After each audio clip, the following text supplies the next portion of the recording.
start our meeting. This meeting of the Special Joint Committee on Medical Assistance in Dying. I'd like to begin by welcoming members of the committee, witnesses, as well as those watching this meeting on the web.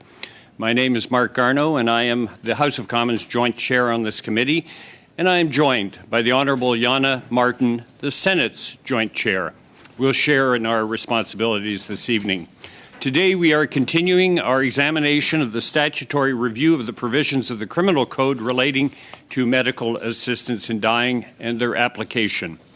A reminder, the Board of Internal Economy requires that committees members adhere to health protocols which are in effect until June the 23rd, and I know you're very familiar with them. As joint chairs, Senator Martin and I will enforce these measures, and we thank you for your cooperation.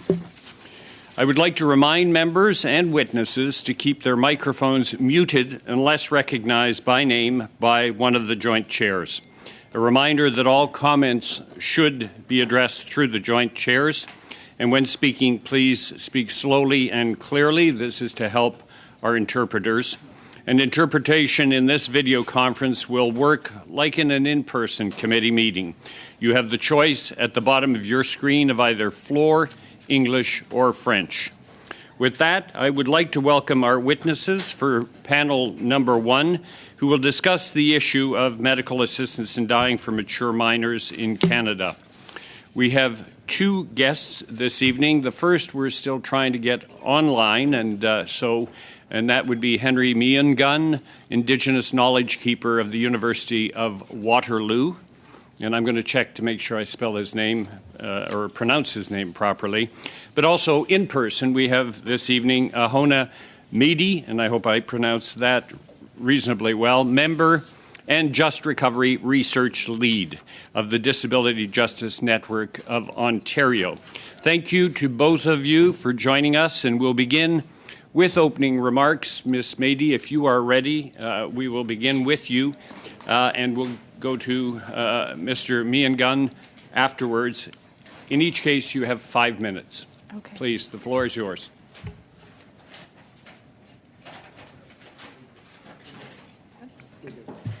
Okay. Hello, everyone. Thank you for having me. My name is Ahona Meady, and I'm 19 years old, and I'm a member of the Disability Justice Network of Ontario's Youth Action Council. I have multiple disabilities, and with respect to recent amendments to the Criminal Code, some of them would make me eligible for medical assistance in dying. I'm here today because I'm extremely concerned and distraught as a disabled youth about the potential expansion of MAID to mature minors in this country. Before I begin, I would like each senator and elected official here today to sit with this reality. Had MAID been offered to me just over a year ago when I was accessing treatments as a minor, I would not be here to testify before you today.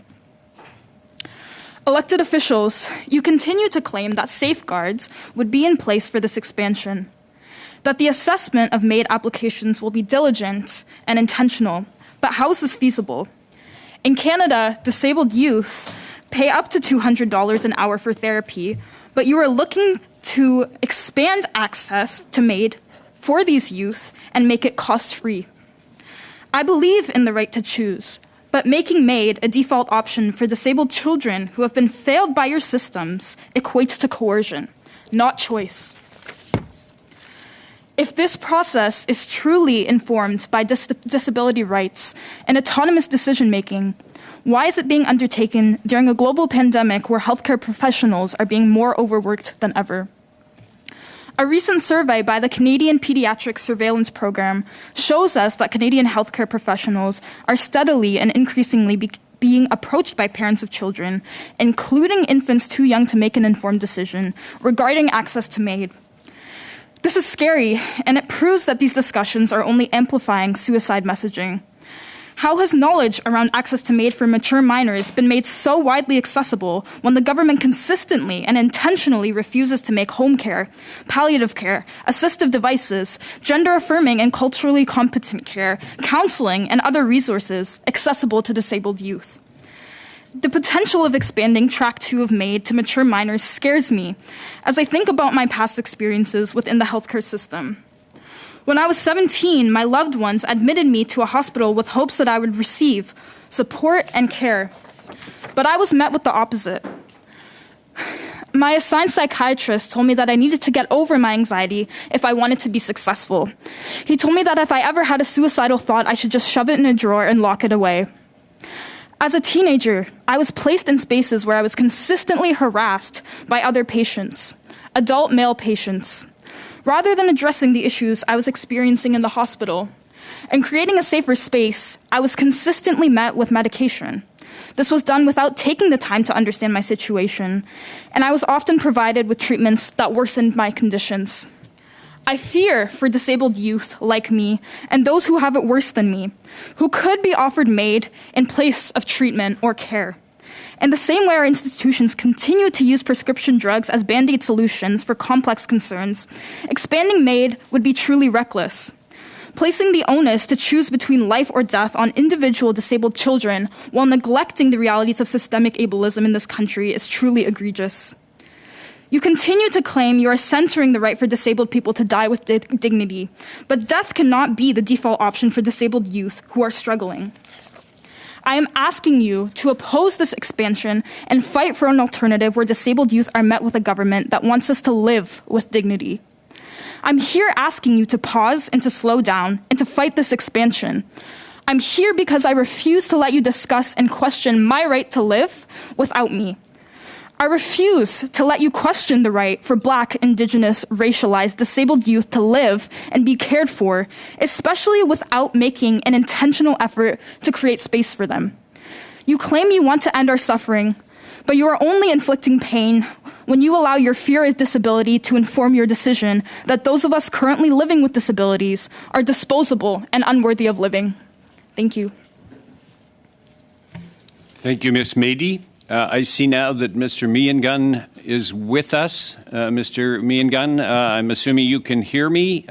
We are now ready to hear you with an opening statement for 5 minutes. Go ahead, Mr. Miangun.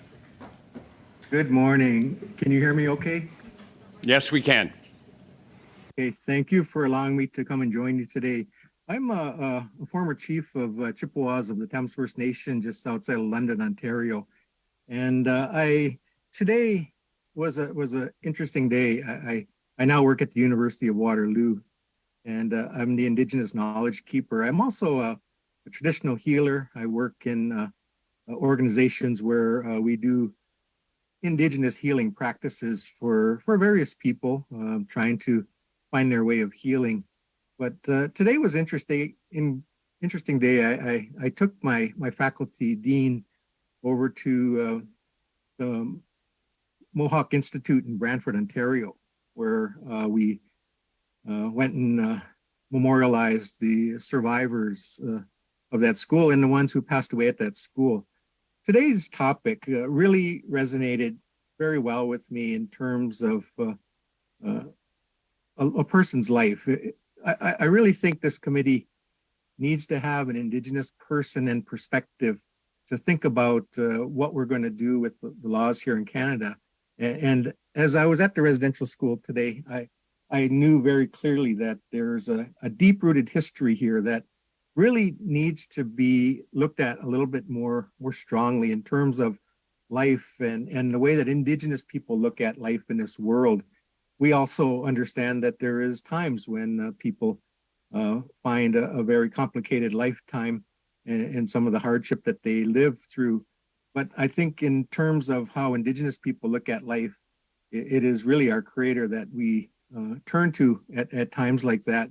And if we make laws that really, look at this perspective, Indigenous people have been through this already. We've been forced to leave this world, as you know, from the children that have been lost and found at residential schools lately, in a form that was taken from them very similarly. It's really hurtful to know that those children left this world without any type of opportunity in life.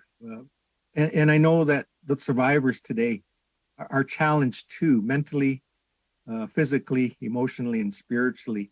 And I'm living through that right now with a father-in-law who doesn't want to doesn't want to live anymore because of the residential school that he had to endure. And in his later years, his mind just goes back to that era of time. And what he's given to me was the fact that he still has worth. He still has an ability to share something that this country needs to hear about that experience. And he's not going to allow himself to fall into a suicidal thought, even though the pain that he's feeling today has really hurt him so bad.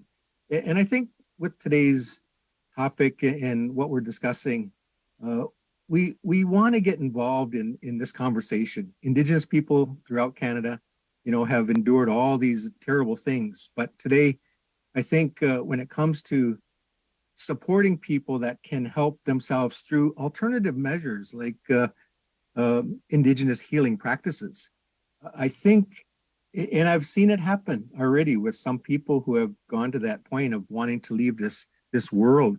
But now coming back to their culture and knowing that there's ways that we are able to treat and to work with these people, that thought of wanting to leave this world now has subsided. And throughout my healing practices that I've done with many people, it's very clear to me now that they need to have that extra ability to know their healing practices. And when they do that, because that was taken away from our people, all these years, residential schools didn't allow us to have our sweat lodges and our ceremonies. But because now that they're able to practice these things again, they see an opportunity now rather than trying to end their life. And I think it's not just for Indigenous people, but all people. If you find that peace that allows them to know, that there is hope out there, then I think we can really look at this topic a little bit more stronger and have an opportunity once again to maybe revive the hope that's lost in these people.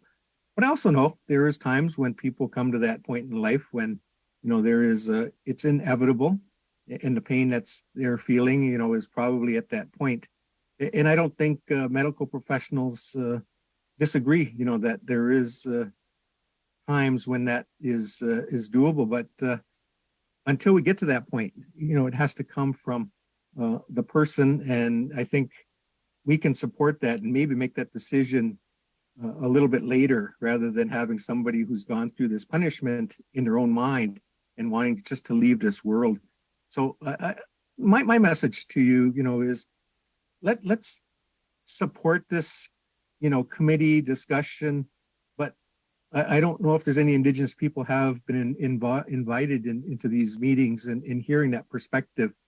But for the years that I've been doing healing work, I know that we can help people, even at a point when they think that there's no longer any hope for them. And I've seen it happen so many times. And I'm here to reflect on that and to give us a chance to speak our mind.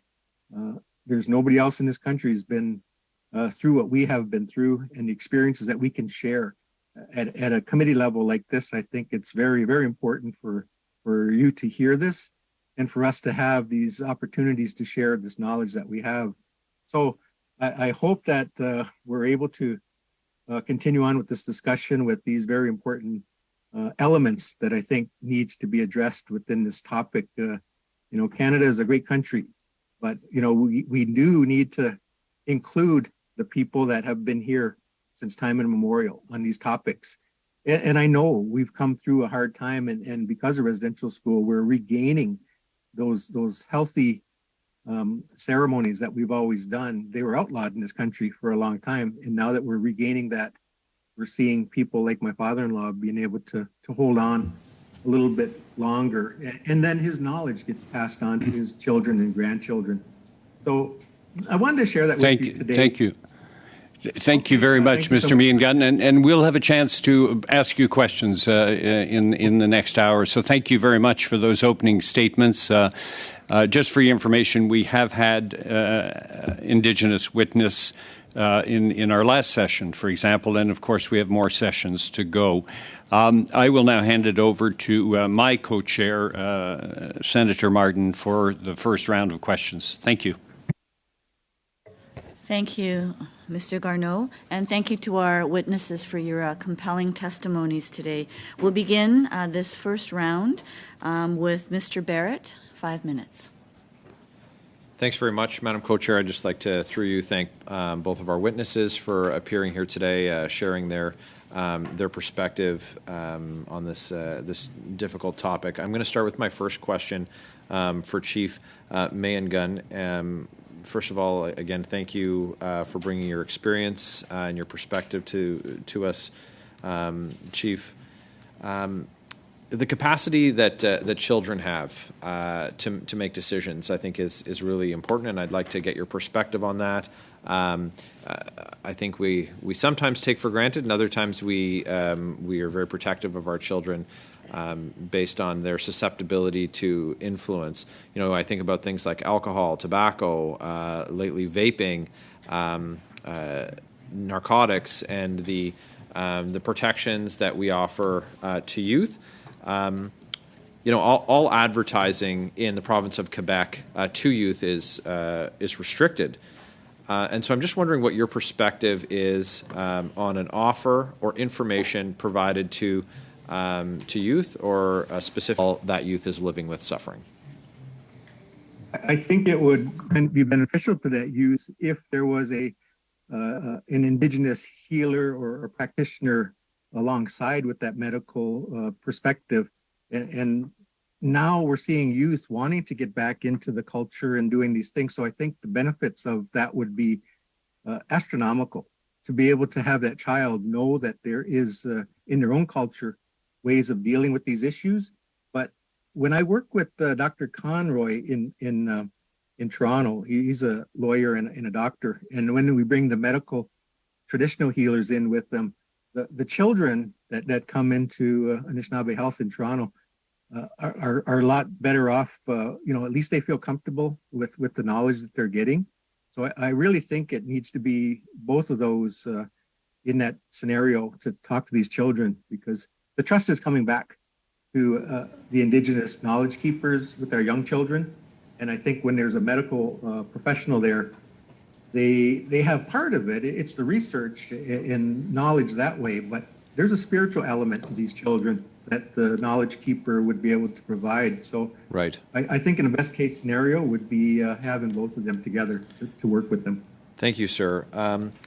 We know that Indigenous specific racism is real in our healthcare system, and I'm wondering if you have concerns or thoughts on MAID being offered to Indigenous youth, potentially because on the basis of them being Indigenous while they're living with suffering. Can you reframe that question for me, just so? Yes, sir. We've seen examples even recently of racism in our healthcare system that's specifically targeted Indigenous or First Nations people. And I'm wondering if you have concerns or thoughts on Indigenous people potentially being, for lack of a better word, targeted with an offer of MAID in place of other healthcare options.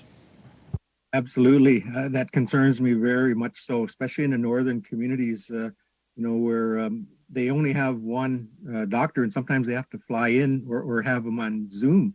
And sometimes if that's what they're hearing, it doesn't give that child the necessary knowledge, or even people who's looking after that child to be able to help that child. So I do have concerns about healthcare with Indigenous people throughout Canada. So that's why I keep saying, we need to be participants in these conversations. And I think with that said, maybe we can help those communities who are feeling those racial issues happening within the Medicare system here in Canada. Okay, thanks very much. And I'm not sure if I'll have time for a fulsome answer, but Ms. Mehdi, again, thank you for sharing your time and your thoughts with us today. I just was hoping that you could expand on, in what little time you might have, your concerns about discussions with youth living with disabilities being offered MAID, and how those offers might amplify thoughts of suicide. Yes, very briefly.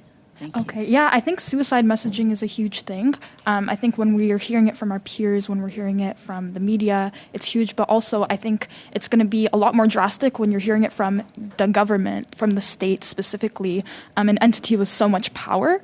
And I fear for youth because we know that hearing suicide messaging and hearing about suicidal ideation is a trigger, and it could lead to more suicidal ideation for youth.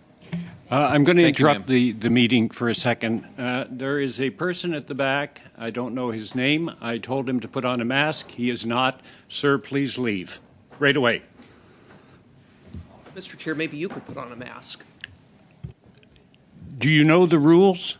The rules are that the people up at the table are allowed not to have a mask, providing they keep their distance, but everyone else is supposed to wear a mask. So the staff member... I'm not going to get into an argument with you, Mr. Cooper. Your colleague must leave. Well, I think, Mr. Chair, you're being very unreasonable. And I'm not going to sit here and argue with you. Your colleague needs to leave. Are you going to call your I colleague? encourage him not to leave. Does he have the option to put a mask on now? Yes, he has the option of putting a mask on, which is what I asked him to do. He said no. I would prefer that he stay.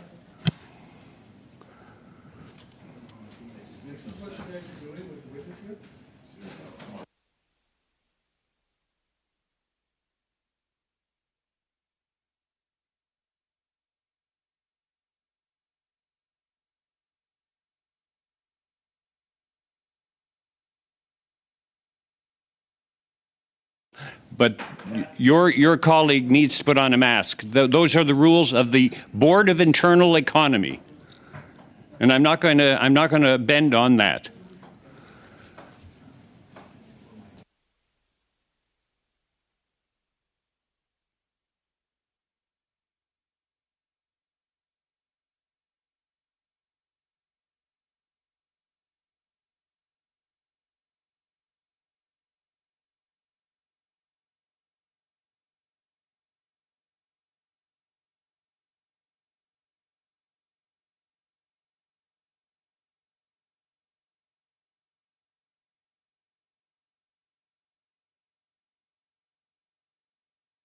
Standard be noted.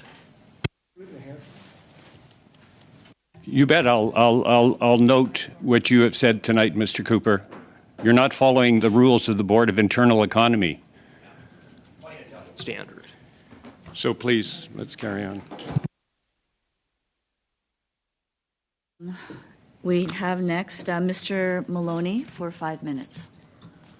Thank you, Madam Co-Chair, and I will start by apologizing to our two witnesses for having to witness what just happened. We're here to talk about very serious issues that are dearly important to both of you, and it's unfortunate, to put it mildly, that we're having this other discussion in your presence or at all, but so be it. Thank you both for being here. Your evidence was very powerful and compelling. And I have a number of questions. First, I would like to start with, just so I am clear, my question is for both witnesses. Are you opposed to medical assisted dying in any circumstance or just in specific circumstances? I'll start with you, Ms. Mehdi. Yeah, so as I said, I do believe in the right to choose, but I don't think that this is a choice when you are forced to pick between two egregious options. So when we are not funding things like home care. I'll get into that. My question is very simple. So there are circumstances where you feel that it's appropriate and acceptable? Yes. Okay, thank you. I appreciate that. And Mr. McGeehan, what about you, sir? Do you feel the same, or are you opposed to it generally? No, after witnessing some of our people, I'm not totally opposed to it when it comes down to that final decision, but it has to be at that extended decision. So I'll leave it at that. There's a time that it's appropriate, yes. No, that's very helpful. Thank you, because we're here to talk about safeguards and guardrails, however you want to characterize them. So that's a good foundation for my question. Ms. Mehdi, I'll start with you. You're 19 now, you said? Yes. Okay. And you indicated that if a year ago you had applied for MAID, you would have qualified, you believe, but you were 18 a year ago, is that right? I was 17. You were 17, okay. Is it your view that there are circumstances where minors, people under the age of 18, can make decisions for their own, be it for this or other medical circumstance? I think to some degree, yes, but I also know that, the development of the brain, especially the prefrontal cortex, which evaluates risk assessment. I understand there'll be some medical circumstances where, Yes. where doctors deem it not appropriate because the person doesn't have the capacity. But so my question to you is very simple. Do you believe, if medical opinion is there to support it, that it is okay for somebody under the age of 18 to make that decision on their own?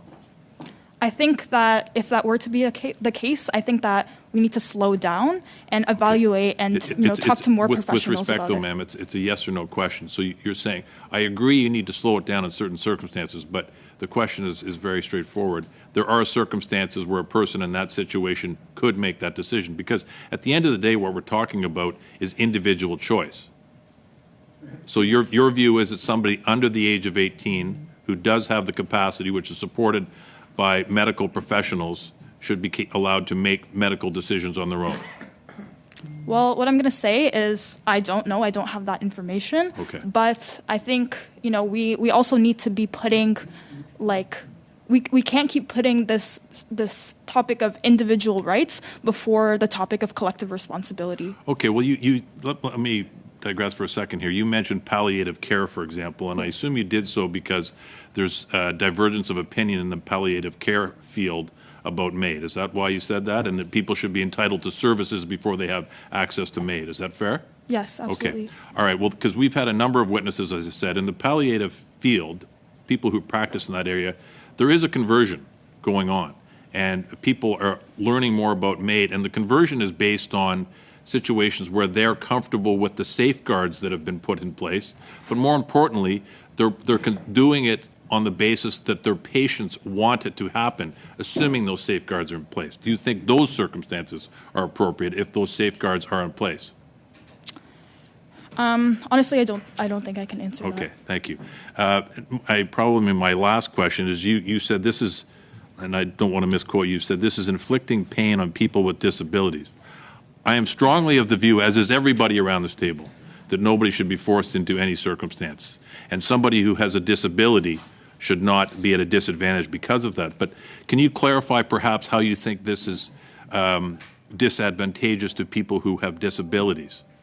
If the medical foundation is there and there's medical support for the decision, can you tell me how you bring those two things together? Well, I'm speaking also as a disabled youth who works with other disabled youth, and some of them are here today behind me. And I can say for all of us that we have experienced a great degree of pain listening to these conversations, because we know through our lived experience that we often have not had access to things like counseling, like therapy, like accessible housing, like assistive devices. And I think we're all in agreement in those circumstances it's inappropriate, yes.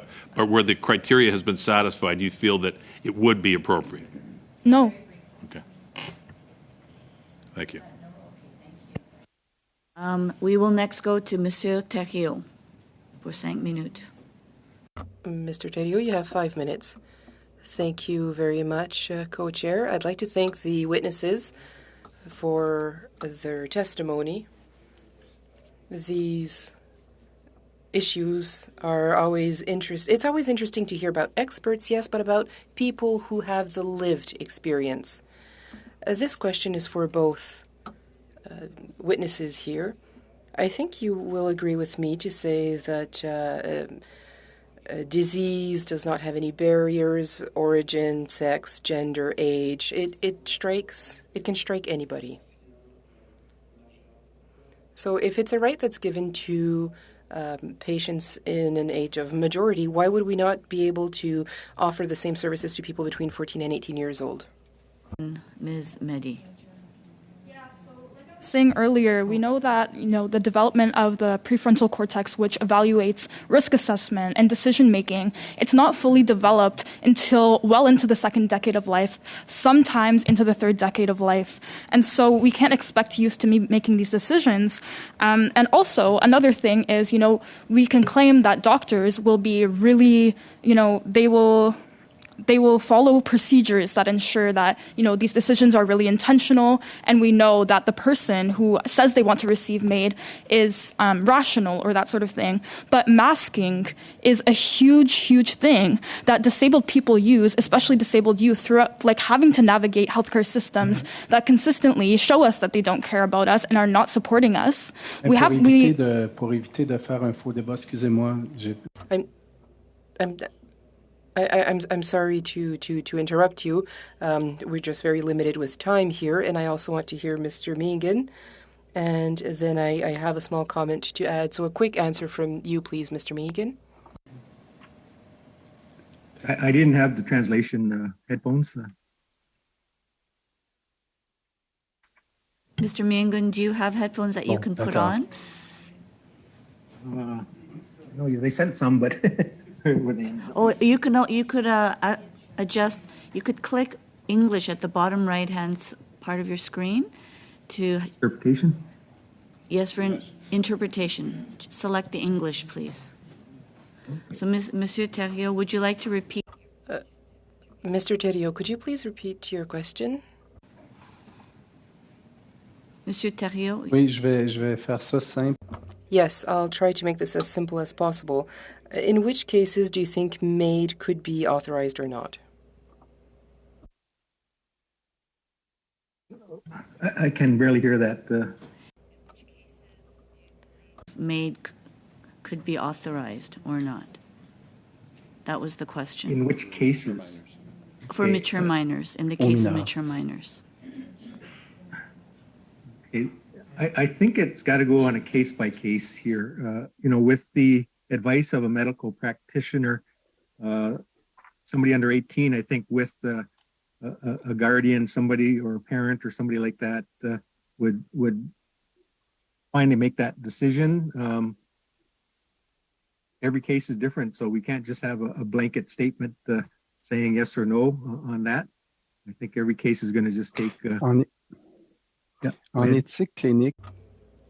So in clinical studies, when we talk about decisions with somebody who's sick, when you accompany them, and this is something that's taught in medicine, we have to go through a certain logic. You can't just apply an analysis, a grade analysis when you accompany a person.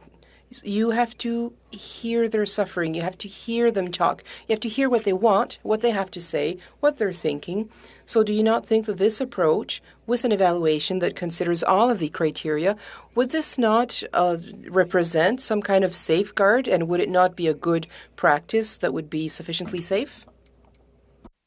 Well, I believe they need to have their say, of course. That's telling you from their own perspective how they're feeling.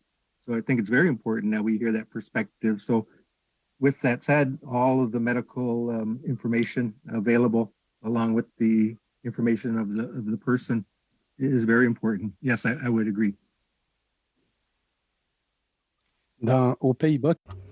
In the Netherlands, it's one of the two jurisdictions where MAID is used for minors. For people between 12 and 16 years old, parents are always involved. Only for youth between 16 and 18 do parents not have the veto right. So parents do take part in this decision. They do participate in the decision. What's your opinion on this? Do you really think there would be abuse? Oh, absolutely. I think that needs to have a lot of perspectives here. They know Quelle how sorte the children d'abus live. pourrait-il y avoir? What kind of abuse do you think would happen? If you also need, what kind of abuse do you think would happen if you also need the consent from the parents? I couldn't understand the question, sorry. Okay, well, the time has lapsed here, so sorry about that. Lastly, we'll go to Mr. McGregor for 5 minutes. Thank you, Madam Co-Chair. Ms. Mady, welcome to the committee, and thank you for joining us today. So just to be clear, like, you know, in my home province of BC, when it comes to healthcare provision, you know, a healthcare practitioner can get consent without a parent or guardian if they are sure that a child understands the need for the healthcare, what the healthcare involves, and what the benefits and risks of that healthcare are. That's what allows children to make decisions on immunizations. Very important for teenagers and reproductive health care. And just to be clear, you do support that part. That's very different from what we're talking about today. What I noticed in the way that this committee has conducted its hearings is that, you know, there's a difference between a person's medical condition and their social condition. And I understand that medical conditions and the choices about that they're very personal. But a lot of witnesses have come and said that, you know, you can't adequately make that choice if you don't have the proper kind of supports open to you. And, you know, I was maybe asking if you could just expand a little bit on, you know, you talked about the fact that for many disabled youth, the costs of the care, that's a significant barrier. Can you maybe just expand a little bit on that, on just like how we as a country really have to pay attention to those social factors? Well, I think the first thing is that about 1 in 4 Canadians with disabilities are unable to afford things like assistive devices, like home care and that sort of thing. They can't afford necessary aids, prescriptions, and that sort of thing. And I think for minors particularly, this can also sometimes cause financial strain in the family that minors are seeing, right? So, you know, a lot of parents of children with intellectual disabilities and that sort of thing are having to take time off work or not work, which results in a loss of income to take care of their disabled youth, right? And so I think also something that comes in here is disabled youth are seeing this financial strain and this struggle, and this impacts them, and this might make them feel like a burden, right?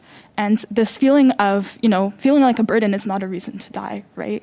I think rather we should be addressing why do they feel like a burden, and what can we do to make sure that they don't feel like a burden. Yeah. And you know, to be clear, like, this committee, at the end of our life, you know, we're going to table a report with recommendations. It's not necessarily going to result in the law being changed. It's really, we're taking a deep dive into this to really get a clear understanding of what people in Canada feel about this from all sides of the spectrum, because there are some very strong feelings on both sides of these questions. But on the topic that we're studying today, because we have 5 major themes, one of them was protection of persons with disabilities, and now we're on to mature minors. But can you talk to me, like, sort of at a minimum, what should we be looking at to make sure that disabled youth have been represented adequately in this process? I think that this process is moving extremely quickly. I also want to talk about the fact that on June 2nd, Senator Wallen, tabled a bill to expand MAID with respect to advanced directives. And I think as a senator sitting on this committee, by doing this, she has put in question the integrity of this committee as well, right? Because I also think that there haven't been a lot of people who have been consulted, especially disabled youth like me. To my knowledge, I'm the only disabled youth who has been called in as a witness. So I'm very doubtful that enough disabled youth have been consulted in this, and that scares me because it's not okay to be making decisions about us and about our right to live or our right to die when we are not at the table and we are not there. And with the earlier theme that we... Et avec notre thème antérieur, c'est-à-dire la protection de personnes, has been charged with looking into that as a theme. What does that mean to you, like protection of persons with disabilities? Yeah, sorry, the French was on, so I couldn't hear, but could you repeat the question? The previous theme that we were looking at was under the protection of persons with disabilities. When you look at that as a theme, a guiding theme for this committee, what does that mean to you? I think that that's important, but I'm not really seeing it in action, right? So I think like we also need to be considering a lot of social determinants of health that are being neglected right now. We need to be talking about the lack of housing for especially racialized Black, Indigenous, disabled youth. We need to be talking about the disproportionate levels of poverty and the levels of housing precarity and the fact that Indigenous peoples experience suicidality and die by suicide at a disproportionate rate, and Indigenous youth are being disproportionately targeted by this bill as well. And, you know, I think that those are things that are really, really kind of being neglected right now. And so I don't know if I see the protection of people with disabilities in this right now. Thank you. Thank you very much. And I'll hand this over now to my co-chair for a round of questions from senators. Thank you, Senator Martin. And you raised a point, Ms. Mady, just for your information. This is the first night that we actually look at the issue of mature minors. So you're the kickoff to this. So we'll now go to the senators. These are 3-minute rounds. On va commencer avec Sénatrice Mégy. We'll start with 3-minute rounds, starting with Senator Mégy. Thank you, Mr. Co-President. My question is for Madame Mady. If I understand correctly, when you were around 17 years old, you were very sick, and you said that you were admissible at that time for medical assistance in dying. Is that correct? That's my first question is, why do you say that you were admissible for medical assistance in dying at that time? My second question, even if you say you were admissible, do you know that you would have had to have 2 assessments to truly ensure that you meet the criteria for medical assistance in dying? Did you know that? And third of all, do you think that as a minor, you would be able to say, no, you would have been able to say, no, I don't want medical assistance in dying? Those are my 3 questions. So from my understanding, I think you had asked why I would be eligible. I don't think that's something that's necessary for me to disclose here. I don't think it's necessary for me to disclose my disabilities, particularly to all of you here today. But you asked the question as well, would I be able to say no had a doctor offered me medical assistance in dying? And I want to say that when I was in the hospital, it was because I was in crisis, and it was because I was at my worst. And at that point in time, perhaps I would not have said no because I was suicidal and because I was in crisis. But I'm telling you that, you know, a lot of youth could be put in this situation. And if you think about it, had I been offered that at the time, I would not be here today. Quelques secondes. Vous savez que c'est pas à vous de décider que vous êtes. You're not the one who decides. You would not have decided if you were admissible or not. A doctor or another medical professional would have decided whether you were eligible or not. That's what I was trying to say to you. Did you know that that was the case? And when you're experiencing a crisis, it's very clear that that's not the time to be assessed for medical assistance in dying. Aware of this fact, I was aware that, you know, they would have to consult with me. But, you know, I also think that I have multiple disabilities, right? So I don't think they would be seeing the one thing about me being in crisis. And the other thing that I mentioned earlier is that disabled people growing up in the healthcare system, growing up having to navigate these systems, we often are able to mask, right? We are often able to present ourselves as needing one thing when actually internally we are feeling another thing. And so, yes, I am aware of this process, but I'm scared, and I also don't know, you know, you say that these processes are in place, but how can we ensure this? I'm thinking about when, you know, many of you may have heard headlines about a registered nurse who murdered 8 long-term care home residents in Ontario in 2019, right? And no one would have known about this had they not disclosed this, right, to a psychiatrist, had they not disclosed this. So how would you be able to guarantee that this would not happen again? I understand that it's a different circumstance, but there is absolutely no way to guarantee that this will not happen. I'm going to stop there because those weren't cases of medical assistance in dying. The case of the nurse that you're talking about was not a question of medical assistance in dying. That was a criminal case. That was something else. What I'm trying to have you understand is that you don't need to be afraid. you would have an evaluation, an assessment by a healthcare professional, a trusted one that you could trust, and who would decide whether you would eligible or not. That's what I'm trying to raise as a point. Do you think that at the age of 17, you would have been able to provide a voluntary opinion without pressure, an opinion that was well thought out? So what I'm saying is, I understand that those cases were not medical assistants in dying. But we know that medical racism exists. We know that medical ableism exists. And so there's no way to guarantee that these medical professionals, right, would not engage in these acts of coercion, knowing that these things exist.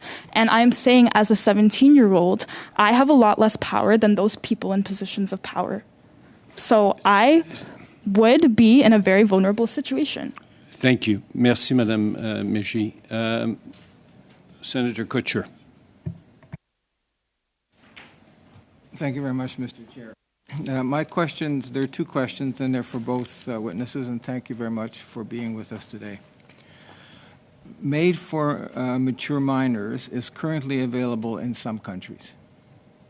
Do you know for what circumstances or conditions it has been provided for in those countries? Could you share with us what circumstances and conditions people have received MAID for in the countries where it's been provided?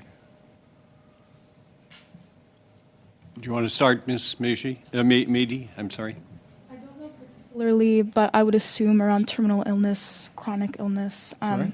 I would assume, I don't know particularly, but I'm wondering if it's around maybe chronic illness or terminal illness. Okay, so you don't know? No, I don't know. Okay. Do you want to answer that question? I'm not aware of it either, unfortunately. Okay.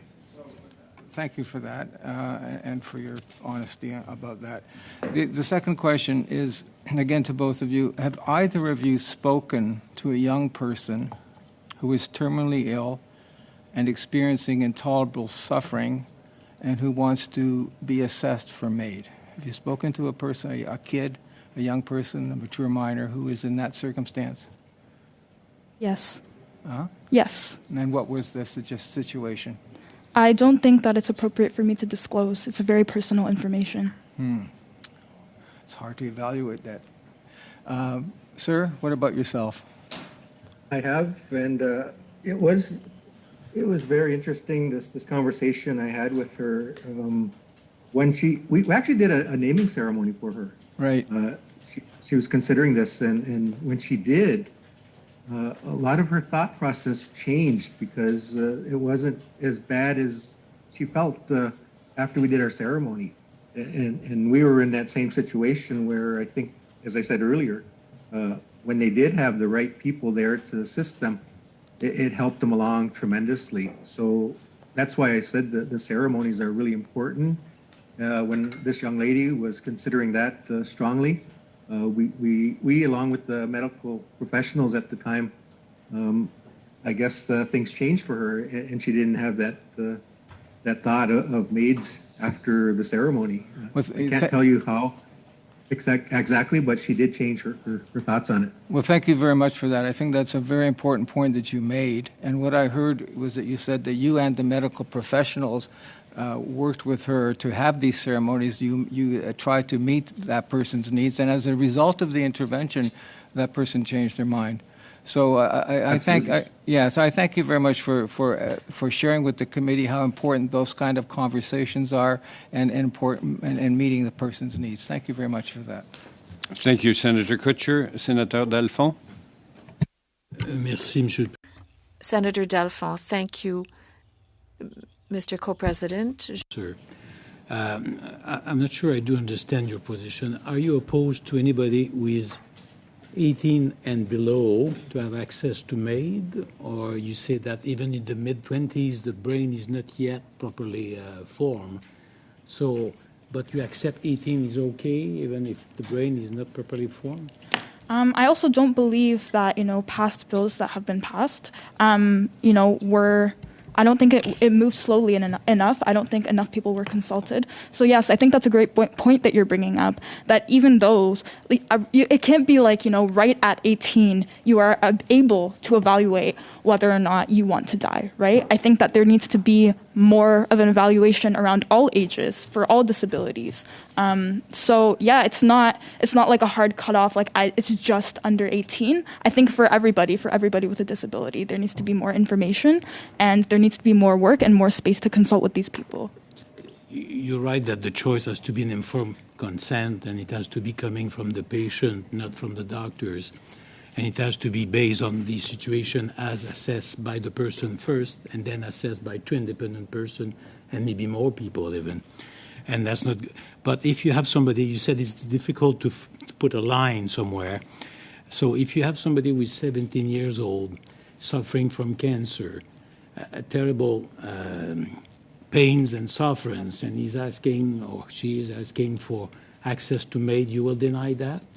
When that person, for example, in some provinces like in Quebec, after being 14 years and over, they can decide to consent or not to medical treatment.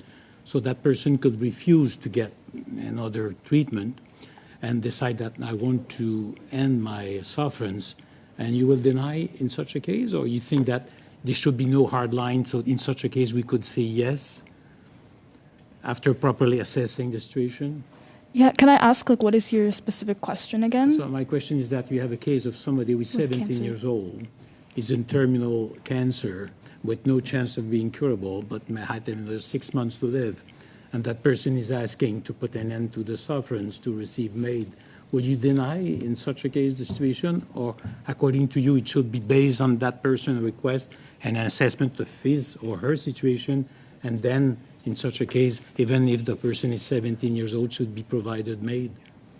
Yeah, again, I think like I mentioned earlier, I do believe in the right to choose, but I also, what I want to come back to is we're talking a lot about this individual rights, which is important, but we also need to, what I'm coming here from the perspective of, is that we need to also be centering collective responsibility, right? We need to be centering, is it, suffering that actually cannot end despite social circumstances, despite external circumstances that don't have to do with the functioning of their body or with their physical disability or whatever disability is they have. It's simple. It's somebody who has cancer, is in a terminal stage, and has maybe a maximum 6 months in terrible suffering. Can that person have access, according to you, to MAID? I don't think I would be able to decide that. I don't think it's appropriate for me to say. So you will refuse the medical aid that the person was asking for? I don't know. Thank you. Merci, Sénateur. We'll go to... Thank you, Senator. Thank you, Chair. I just have a follow-up question for Ms. Mady. So I understand that you support choice and you support the right not to choose as well, to not opt for this. And I think everybody is generally in agreement on that. I want to come to this other point where you argued that people are not emotionally or intellectually fully developed until they're about their mid-20s. So when you first encountered this issue, you were 17 and now you're 19, you said? Yes. Okay. So, and you have obviously very strong opinions on this. So are you arguing that now at 19 you in fact are fully emotionally and intellectually developed and therefore able to make this decision? I am not. I'm not arguing that. Like this, if I were to have to decide whether or not I should access MAID right now, you're asking me whether or not I would be capable of doing that? Mm-hmm. Yes. No, I don't believe so. Okay, thank you very much. That's the end of my questions. Thank you, Senator Wallen. We'll now go to Senator Martin. Thank you to both our witnesses, and I think your voice is very important at this table. You're very courageous. I guess one question is regarding MAID available to minors. Do you believe there should be parental consent? Why or why not? Yeah, I think parental consent is also extremely tricky just because personally in my field of work, I have also seen multiple parents of of young children with chronic disabilities who have coerced them or forced them to undergo treatments that they did not want to undergo. I worry that this could be similar when it comes to MAID, right? I worry that parents who are scared of their children's disabilities and don't understand them would be able to do the same thing with regards to MAID. And I also know that, parents have a lot of influence in how children feel within themselves too, so. Very good points.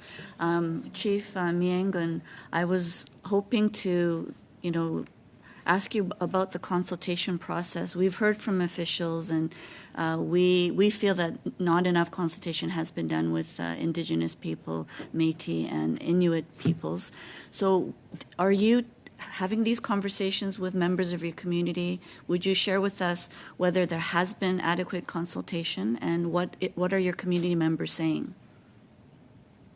I have been speaking to our members and the Indigenous community at large, and it's a very tough situation. We have such a history, of these types of scenarios, and it's we wouldn't have. I guess it would be, everybody agreeing. So when we go back to our history and we think about how we dealt with these issues, without, throughout our spiritual journeys, that's where we align, we let Creator decide that. And it's a tough situation. Every single case has got its own scenario. But when I do speak, got to realize we're just coming out of residential school and we're still facing the barriers of that and what they've seen at those schools. I think it still has a bearing on people's thinking right now. They know that the medical support that they have, hopefully it's the best that they can have, but along with their community, helping them along with these types of decisions. It also resonates to other, members of our community when these decisions are made, when they get into these scenarios. So, it's a big story, and it requires a lot of. Yeah. So in terms of government consultations, there hasn't been very much. No, not in government, no. Okay. That's important to note, is that we need to do that kind of consultation regarding MAID and all of the groups that would be impacted. I've seen very little, so okay, thank you for that question. Thank you very much. That brings our panel to an end, and so I would like to thank both Ms. Mady for being here tonight, and for you as well, Mr. Miengun, for appearing and providing opening comments and answering all of our questions on this very, very important subject, which we initiated tonight. And so we very much appreciate your input on this. It will help the committee as it deliberates over this matter. With that, can I just say one more thing just before I go? Yes, please. Go ahead. Go ahead. I want to think about the children that are going through this, and what I do is, in my line of work, is to offer a real quick thought or prayer with them for all those people that are going through this. I give all the strength for the medical people, for the children, families, and communities that are going through these difficult decisions. So I just wanted to share that with you this evening, and thank you for allowing me to share what I know with you. Thank you, Mr. Miengun. That was very lovely. Thank you. We much appreciate it. With that, colleagues, we're going to suspend very briefly as we prepare for the second panel.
Panelists.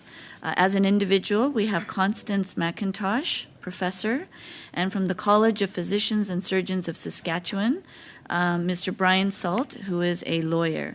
Thank you both for joining us this evening to lend us your expertise and insights. We will begin with opening remarks by Ms. McIntosh, followed by Mr. Salt, or is it Dr. McIntosh? Apologies. So you will each have 5 minutes for your opening remarks. So Dr. McIntosh. Okay, and it is professor, not doctor. Oh, professor. Yeah, no, thank you, Chair and committee members, for inviting me to join you this evening. So my name is Constance McIntosh, and I'm a full professor of law at the Schulich School of Law. I served as the director of Dalhousie's Health Law Institute for 6 years, and by way of background on this issue at hand, I was on the organizing committee for 4 international conferences on end-of-life clinical practice, empirical evidence, law and policy, and among other focuses, I've published on law and policy concerning minors and healthcare decision-making, both very young minors, children, neonates, as well as adolescents and mature minors. So I've got 2 recommendations from my perspective as a legal scholar. And the first is that the criminal code should be amended to remove the reference to an age requirement, because in my view, that is unconstitutional.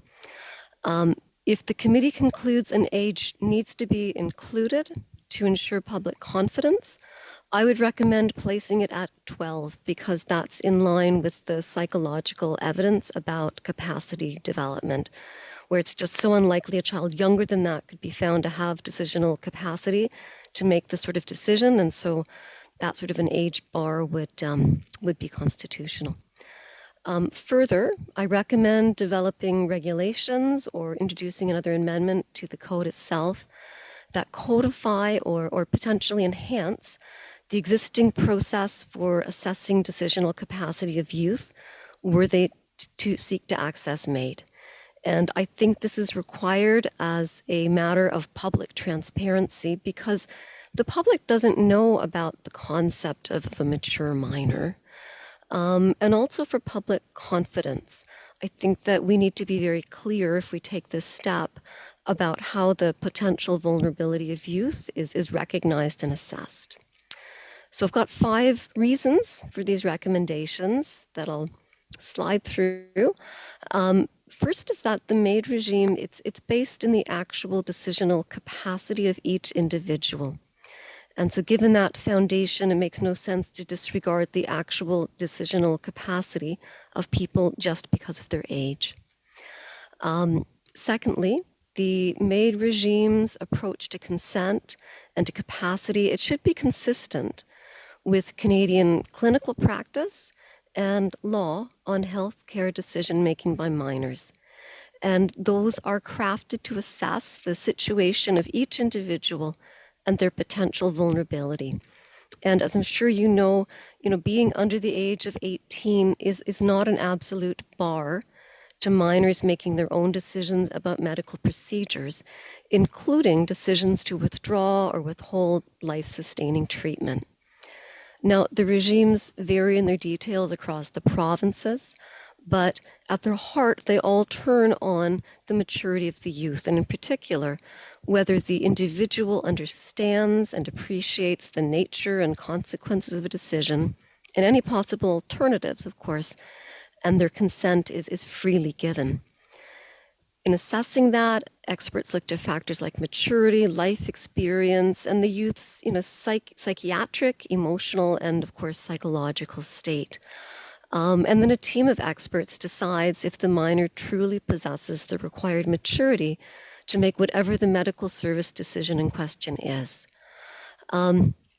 Thirdly, and I've already alerted to this, the MAID regime is, I believe it will be found unconstitutional if it maintains an age-based bar, because this is inconsistent with the evidence on how capacity develops with age and with experience.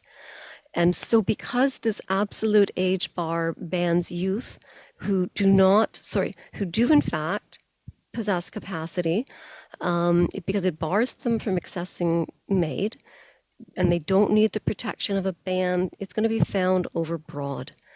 And because the age of 18 doesn't signal anything in terms of maturity and development, it's not a magic birthday, it's arbitrary. And so this law, I believe it will be found unconstitutional if it's challenged. Now, the vulnerability of youth does require a different approach than what's taken with older people. Other safeguards are required. I believe that many are already built in to how healthcare providers approach adolescents who seek to make decisions about medical services. And effectively, as the seriousness of the health treatment decision escalates, so too does the scrutiny, which is used when assessing capacity, voluntariness, and understanding. And it may be once again in the interest of public confidence and transparency that additional safeguards are required for mature minors, such as a requirement of parental consultation. And Professor, finally, thank you. Oh, yes, sorry. I just note that all the Canadian expert panels that had a mandate to specifically make recommendations, they all endorsed a capacity-based approach and rejected an age-based approach. And I'll just finish it there. Thank you so much. Thank you, Professor. And next we will have Brian Salt from the College of Physicians and Surgeons of Saskatchewan. Yes, thank you. I certainly want to echo the comments of Professor McIntosh in almost everything that she has said. Just by way of my background is as a lawyer. I've been a lawyer for the College of Physicians and Surgeons of Saskatchewan for the past 23 years. I have responsibility for policy development, among other things. I also was part of the expert panel that presented the report from the Council of Canadian Academies on Mature Minors. It was quite a remarkable experience because it gathered together a group of people that had divergent backgrounds in medicine, in ethics, in law, and other backgrounds. And the report is the consolidation of the wisdom of all of those people sitting around the table talking about all of those things.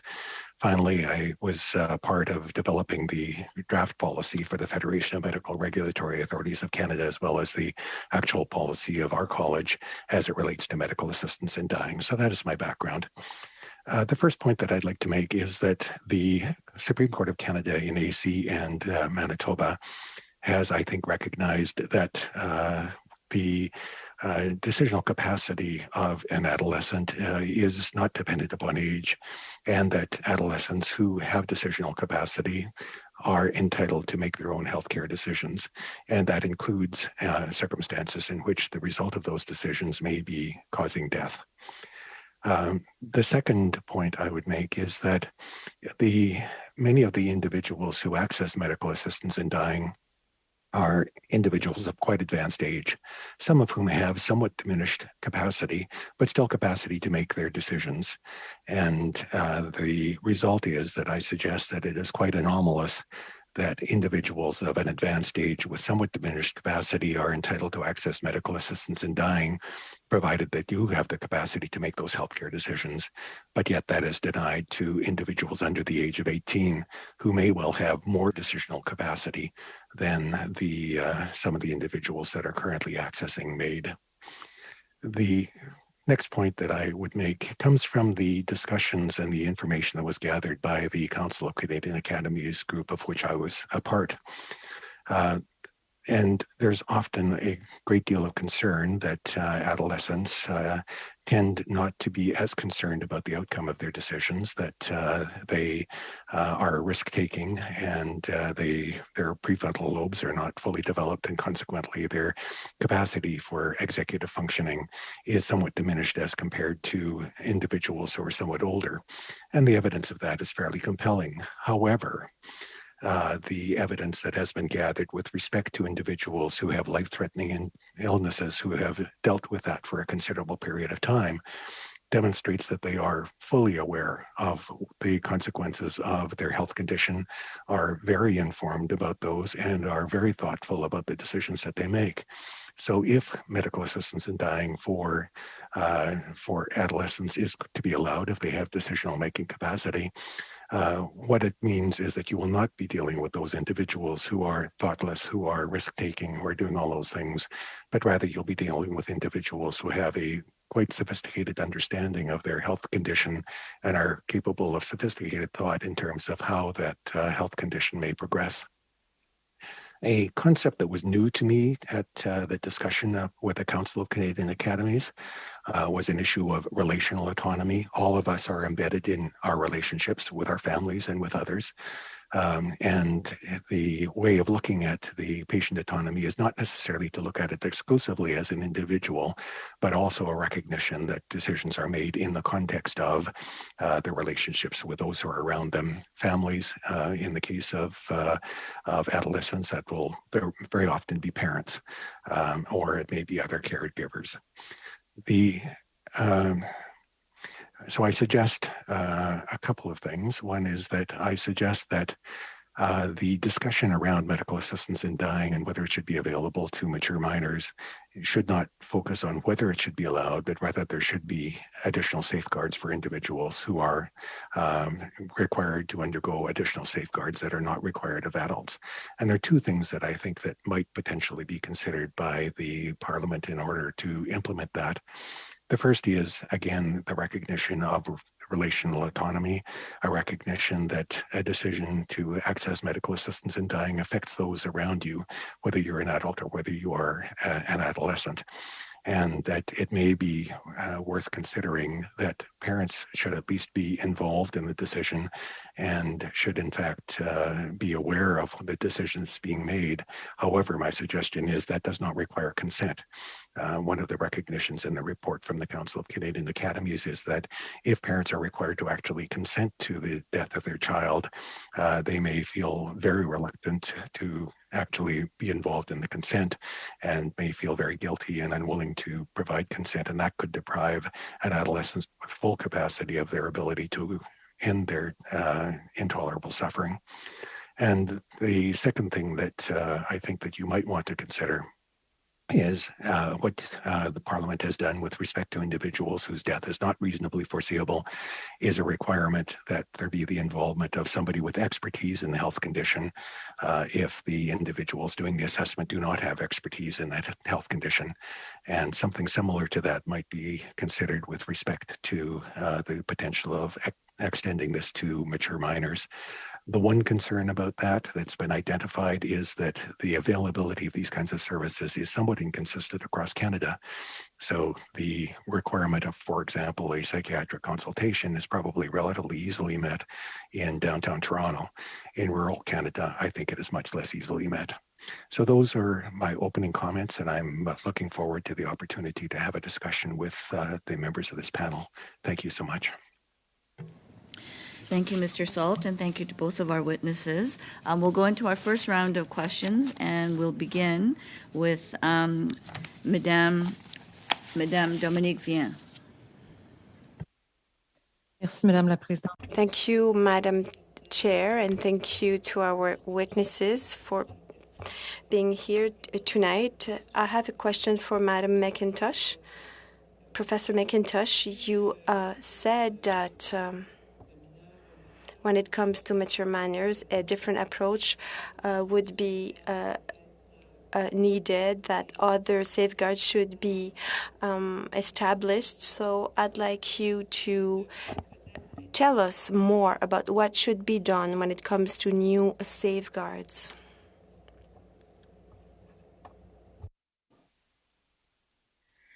So let me start by saying that I do think that the approach which has been developed by clinicians to working with minors who seek to make decisions about medical treatment, which is things like withdrawing life-sustaining treatment or not undergoing life-sustaining treatment, that there is a pretty robust system in each of the provinces to assess the capacity of the minor in the situation. That said, what I would want to be certain of if I was designing some of my dream measures is that that there is an express requirement that palliative care options have been, fully explored and understood. There's just a higher level of detail that I would like to see present, that identifies the guidelines that have been developed by different medical associations and palliative care associations for assisting youth when they're making decisions, that those become more publicly available and are publicly scrutinized. So that would be my starting point. So I would like to see teams that are involved. I would like to see pediatric. I don't have a lot of time, so perhaps those reflections that you have on those safeguard measures, could you please forward them to our committee? Second question for you. You've talked about a consultation obligation to consult with parents. If parents were to be against AMAD, so what should who should we listen to, the parents or the patient? I think that's going to turn on what the healthcare team has concluded with regards to the decisional capacity of the youth. I think that decisions like this, they are made by families, they are made collectively, and my co-presenter, Mr. Salt, he mentioned the concept of relational autonomy. These sorts of decisions like deciding to withdraw treatment or to not have life-sustaining treatment, these are made slowly and carefully in conversation. I would not require a parental consent. I think that is unnecessary, but I would require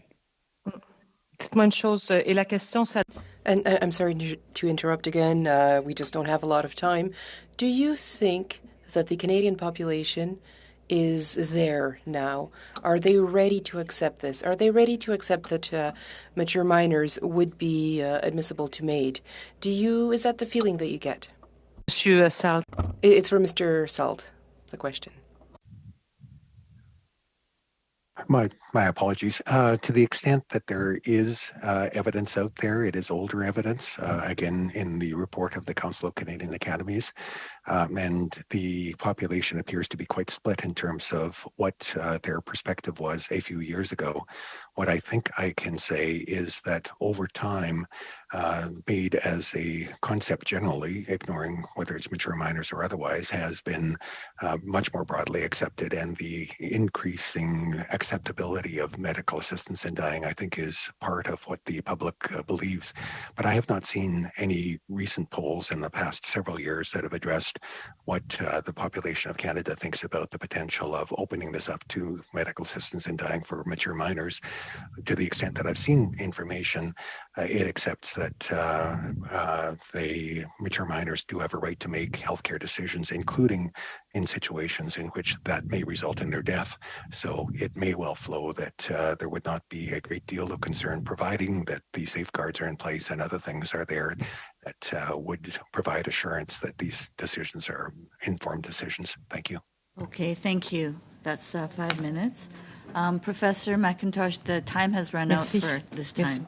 Okay, next we will have Monsieur Arsenault, and you have the floor for 5 minutes. Merci, Madame la Coprésidente. Thank you very much, Ms. Co-Chair. The questions are for both witnesses now. I'd like to thank you, first of all, for being here. And I'd like to say that all of the members of this mixed committee are pleased to be here to discuss this theme, even if it's a very delicate issue. Professor McIntosh, you say that it could become inconstitutional to refuse the right to die, to refuse MAID to mature minors. I'd like to come back to AC versus Manitoba decision taken in 2019, where a minor, a young woman, refused medical aid. So she had the right, according to the Supreme Court, according to this decision, she had the right to refuse medical treatment. Now, the Carter decision is completely different. Somebody's asking for MAID. We want medical services to be offered, including MAID as a medical service. So if I look at those two concepts, so first of all, there's AC, where somebody says, I can refuse, this is my body, I can refuse medical treatment. It's understandable, yes. But then you have Carter that says, where somebody says, I want MAID. So how do you think that a court could make this unconstitutional for mature minors? So the Supreme Court of Canada rejected the distinction of not giving treatment versus giving a medical service in Carter. So they found that that was a false dichotomy in Carter, which I think is a complete answer to the question. And I would note that the reasoning in Carter turned very much on the reasoning in the AC decision. So I don't think that's a live issue. Merci beaucoup, Monsieur Salt. Est-ce que j'aimerais... Thank you very much. Mr. Salt, I'd like to have your comments on the same question, please. Yeah, I completely agree with Professor McIntosh's comments. Carter is based upon the idea that it is unconstitutional to deny people who are suffering intolerably the right to have a suitable end to their life that's done in a compassionate way. There's nothing in Carter that would say you only have that right if you're over the age of 18 and you don't have that right if you're under the age of 18. Again, I don't think that it is completely essential for this analysis to look at the difference between an active ending of life and a denial of treatment, which has the effect of ending life. But to the extent that it is relevant, the trial court in Carter completely rejected that as a false dichotomy and said that the dichotomy does not exist. Essentially, it's the same issue. People are being given the right to make decisions which will result in the termination of their life. Thank you. Thank you very much. That answers my question. My next question now is for both of you once again. When you say that in these additional safeguard measures that we could have, in the case of mature minors, the decision to consult parents seems to be an idea that you've both brought up. Now, there's a difference between consulting and obtaining their permission. Can you talk to us a little bit more about this? What would happen if a parent refused? Mr. Salt said that yes, in certain cases, parents with a broken heart could refuse to accept that their child wishes to leave because they are suffering. I'd like to hear your opinion on this. So do you just consult the parents or do you need their permission? What's your opinion, please? Ms. McIntosh, to begin with, please. Yeah, thank you.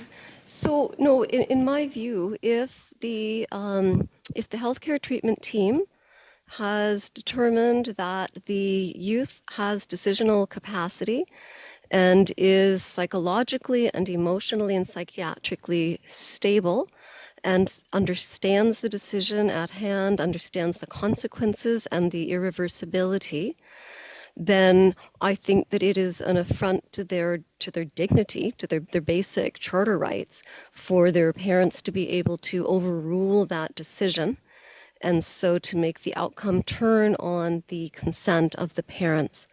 That said, I think it's very important to involve parents as part of that decision-making circle all the way along, and ideally there would be a consensus that was reached. Merci, Maître. Thank you very much. Mr. Salt now. Yes, and again, I concur with what Professor McIntosh has to say. The point I was trying to make, and obviously made it poorly, is that if you have a requirement of consent, it has some unintended consequences that may be problematic. That, in fact, now you are involving the parents in being required to agree to the termination of their child's death in a situation in which their child is suffering intolerably. And that was part of the reason why I do not agree with the idea of a requirement of consent, rather consultation and involvement in the decision-making process. But assuming that the child is decisionally capable, which is, of course, the whole basis of the mature minor doctrine, then the ultimate decision is that of the child, but only to be reached after there's been discussion with the parents, discussion with those around in order to assist in a joint decision-making. All of the evidence around decision-making at end of life for young people suggests that almost always the decisions are reached jointly. So it would be, I expect, a very rare situation in which parents say absolutely not if there's been that discussion. Professor. Merci aux deux témoins. Thank you to both of you. We'll have Monsieur Thériault for 5 minutes. Merci, Madame la Thank you very much, Ms. Co-Chair. I'd like to continue a little bit in the same vein. Ms. McIntosh, when you were answering my colleague's question, Ms. Vien, you spoke about the obligation to have additional safeguards. Do you think, well, from what I understand, is we're not talking about increasing the number of criteria or requirements, but rather we'd have to make sure that within different organizations and provinces and territories and so on, that there would have to be regulatory frameworks of some sort, so directives to really frame the practice to ensure that the proper evaluations are done and that we make sure that the evaluations are sufficient, that they are adequate. It's not in the criminal code that you're asking for this, right? You're not asking for additional criteria in the safeguards, correct? I'm open to additional criteria in the safeguards, so that would be a part of the code, potentially. If we were to add factors such as... So which ones specifically? Consultation with parents, I think, is a very important one. And I mean, just in general, I would like to see a regularization of how we approach the decisions of mature minors across the country, get some consistency across the provinces. The only thing that I would be really pushing on in terms of the code itself is bringing in parental consultation. Thank you very much. Mr. Salt, same question. Thank you so much. I am a regulator. I've worked with professional regulation for a long time. And one of the roles of professional regulation is to ensure that professional standards are upheld. One of the concerns I would have is if this was to be incorporated in some form of regulation or statute, is that it then is difficult to change, and it really may be quite rigid in terms of how that is addressed. So I would support the minimum level of safeguards incorporated into the legislation, and consultation is the one that I think we both agree on, both of our speakers.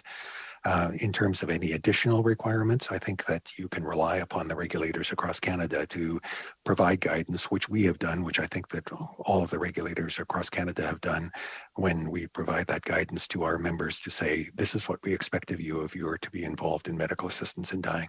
Thank you.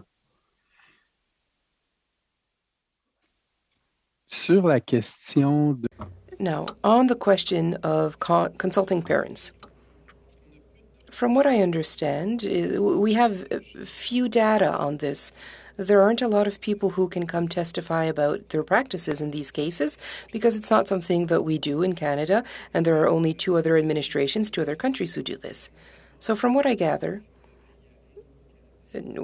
we would do the opposite of what the Netherlands do if we were to do this in Canada. So we wouldn't have an age specifically. We wouldn't be able to say that the parents have the veto right if the youth is between 12 and 16, whereas if the youth is between 16 and 18, the parents have no veto right. If I understand, you both say there is no need to define a specific age. We simply have to establish a capacity, even if somebody's 12, even between 12 and 16? Professor McIntosh? Yeah, so I mean, as a person's life experiences, the younger a person is, the less likely it is that they'll have decisional capacity. When I suggested as a potential threshold 12, I raise that because that is where the psychological evidence rests as being really the minimum possible for a person to have the level of discernment necessary.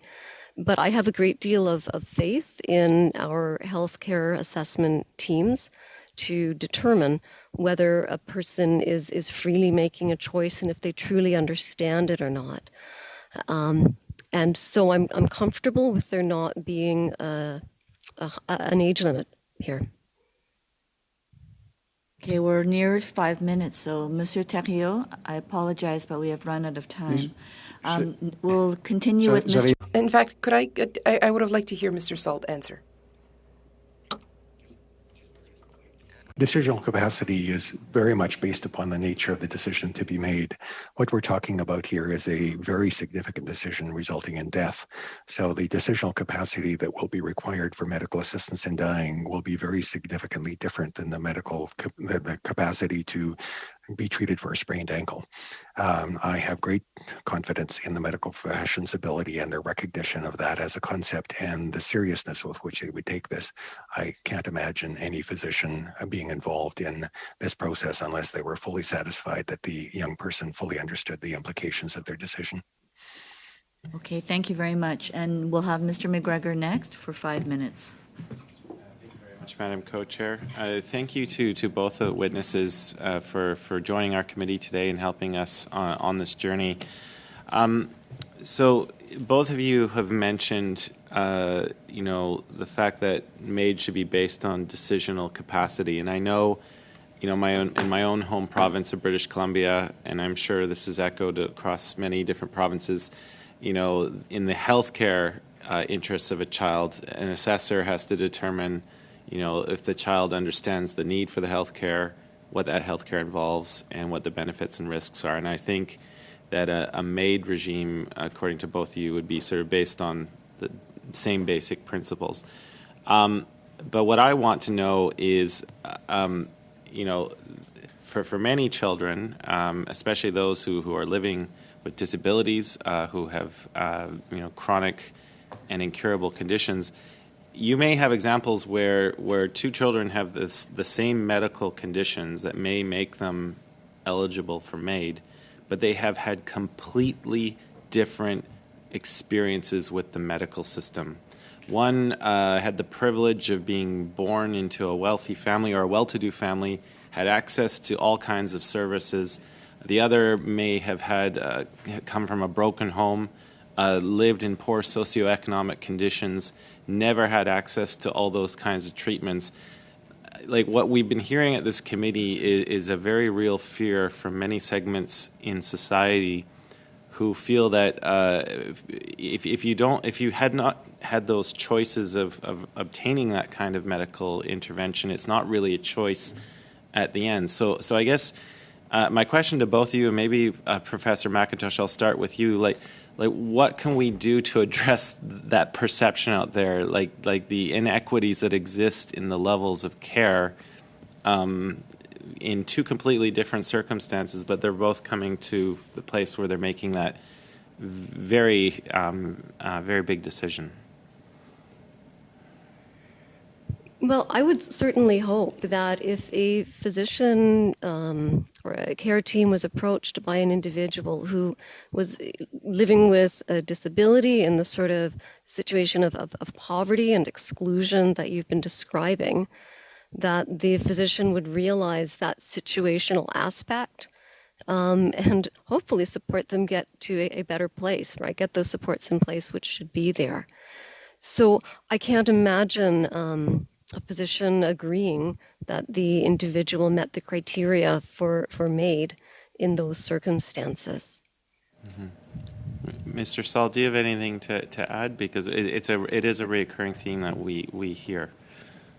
And it's the same recurring theme, I suggest, as was the discussion with respect to adults, because I've been involved in those discussions for quite some period of time. Not that it's a perfect answer, but all of the evidence suggests that the people currently accessing medical assistance in dying are in fact the well-educated, the socioeconomically advantaged, not disadvantaged, and the concerns about the disadvantaged inappropriately accessing medical assistance in dying is simply not there. It is true that what is intolerable suffering will be to some extent dependent upon the environment in which one lives, and the people who do these assessments are sometimes astonished at the individuals who, by almost all of the objective criteria, would be thought to be suffering intolerably, and they say, no, I really don't want to do that. Whereas you have others who will find intolerable suffering in lesser physical discomfort, pain, etc. So while it is a reality and it is a concern, I guess the other concern I would have is if, based upon that theoretical concern that this might happen sometime to somebody, you say, but no mature minor is able to access medical assistance in dying because someone may someday be disadvantaged. That is a very unfortunate outcome, and requiring those individuals to continue to suffer intolerably until they reach age 18 is not the appropriate approach. Yeah, I mean, I guess just my closing comment is I'm trying to determine how much a person's decisional capacity is influenced by their life events, and can a medical assessor properly take that into account? You know, I guess that's the big question that we're grappling with. I appreciate both of you intervening today and assisting our committee in this. Thank you. Our co-chair, Mr. Garneau. Thank you, Senator Martin. We'll go to the senators for their round. Madame Mégy, allez-y. Merci, Monsieur le Président. Thank you very much, Mr. Chair. My question is for Professor McIntosh. In 2016, you published an article, Counter Medical Aid in Dying in Mature Minors. In the article, you go over the jurisdiction where minors are included in MAID regimes, and you identify the fact that there is very little empirical data with regard to requests coming from youth. Now that we're in 2021, time has elapsed. Have you found more facts, more information, more proof with regard to MAID requests coming from youth? So in those jurisdictions, do you mean in Canada or in jurisdictions where youth are able to access MAID? Dans les autres juridictions, parce qu'au Canada. In other jurisdictions, because in Canada this is not yet allowed. Allowed, but there is a recent publication by the Canadian Pediatric Society that was a survey of pediatricians with regards to whether or not people had been approached for requests or just queries about MAID in the last few years. And there was a number of requests or queries that had been made here in Canada. I think that it might have been 17 that were documented. I can get you that information later with some specificity. In the jurisdictions where it's legal, in Belgium and in the Netherlands, the numbers are still very low. Merci. Thank you very much. A question for Mr. Salt now. A very short one. I'd like to have a real definition of what a mature minor is. What exactly is this term? Mature minor means somebody who has decisional capacity with respect to the specific decision that they're being asked. So they need to be in a position to be able to understand the risks and benefits of the decision that they're being asked to make, fully understand the implications of the decision that they're being asked to make, and be able to make an informed decision, understanding all of the implications of that decision. That is what I would understand to be the mature minor. Decisional capacity is a term that other people prefer to mature minor. Thank you. Merci. Yes. Thank you. Thank you, Senator. Mr. Chair, thank you to the witnesses for being here with us. I have 3 questions, and I would like if each of you could weigh in on them. They shouldn't be long answers. The first is, would MAID be provided to a young person experiencing a crisis? The second is, how common is there unresolvable disagreement between parents and child when it comes to decisions about MAID? And the third, there are countries in which MAID is provided to mature minors. Are there any lessons that Canada could learn from these experiences, things that we should avoid or things that we should apply? So perhaps Professor McIntosh, you could start. So a young person in crisis would not be eligible for MAID any more than they would be eligible for any other decision to, for example, deny life-sustaining treatment, right? Because the individual's emotional state is taken into account when assessing whether in that instance with that decision, the minor is able to fully appreciate the decision they've been asked to make and its consequences. So that's a clear no for me. The question of how common are unresolved disputes with regards to MAID, I have no information on that question. As to lessons from other countries, so some of the practices we see are review boards, where any instances where MAID is to be performed on a minor or an adult, as I recall, that there is a report that is filed with a central body that will review everything. So that's one of the safeguards. I think that we actually picked up a lot from what other countries' practices were when we created our MAID regime a few years ago. And I'll pass the mic. Yeah. Thank you so much. I'll answer the second question first, because I don't think that there's any evidence as it specifically relates to medical assistance in dying. However, there is good evidence as it relates to many other life-challenging decisions, and the number of significant disagreements between parents and children is small. Not so small necessarily in some of the issues that relate to, for example, abortion, where there are very strong ethical or religious viewpoints that may differ between the two, but in terms of healthcare otherwise, that there are not a large number of individuals that have reported those kinds of strong disagreements. And of course, because MAID is not legal in Canada, that really has not been an issue with respect to medical assistance in dying for mature minors. And with respect to the lessons from other jurisdictions, I think that certainly Belgium and Netherlands are more restrictive in terms of what I would qualify than I would support if it was my decision to make. But I also think that it's problematic for boards to become involved unless absolutely necessary in these kinds of situations. And consequently, I think that the better approach, again, is to rely upon the judgment of the medical professionals who are required to make these decisions following the guidance of the regulatory bodies and the expectations for establishing informed consent with respect to the entirety of the practices that they engage in, which may include medical assistance in dying. Somebody in crisis, if it is a temporary situation that may pass, I completely agree that the state of mind during that period of time, which is likely to be different later, would not qualify somebody for medical assistance in dying. And if indeed that is a concern, one of the things that possibly one could look to is, again, the cooling off period, or the kind of the period of time that's required between the first request and when medical assistance in dying might be administered, as is the case for individuals who do not have a reasonably foreseeable death under the current legislation. Thank you. Thank you, Senator. Senator Delphond. Merci, Monsieur le Président. J'aurais deux questions que je vais poser tout de suite.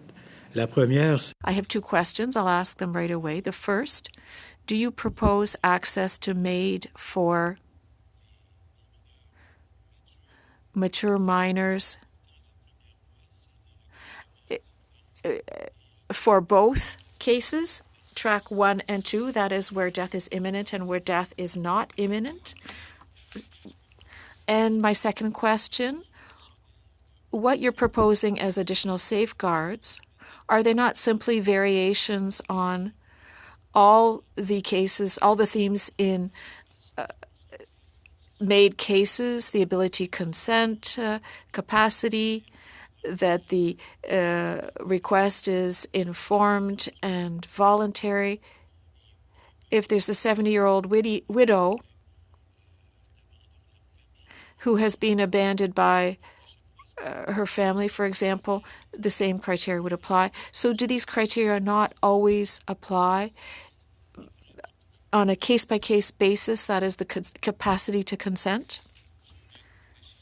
McIntosh, if you want to kick it off. I'm sorry, I couldn't hear who you called on.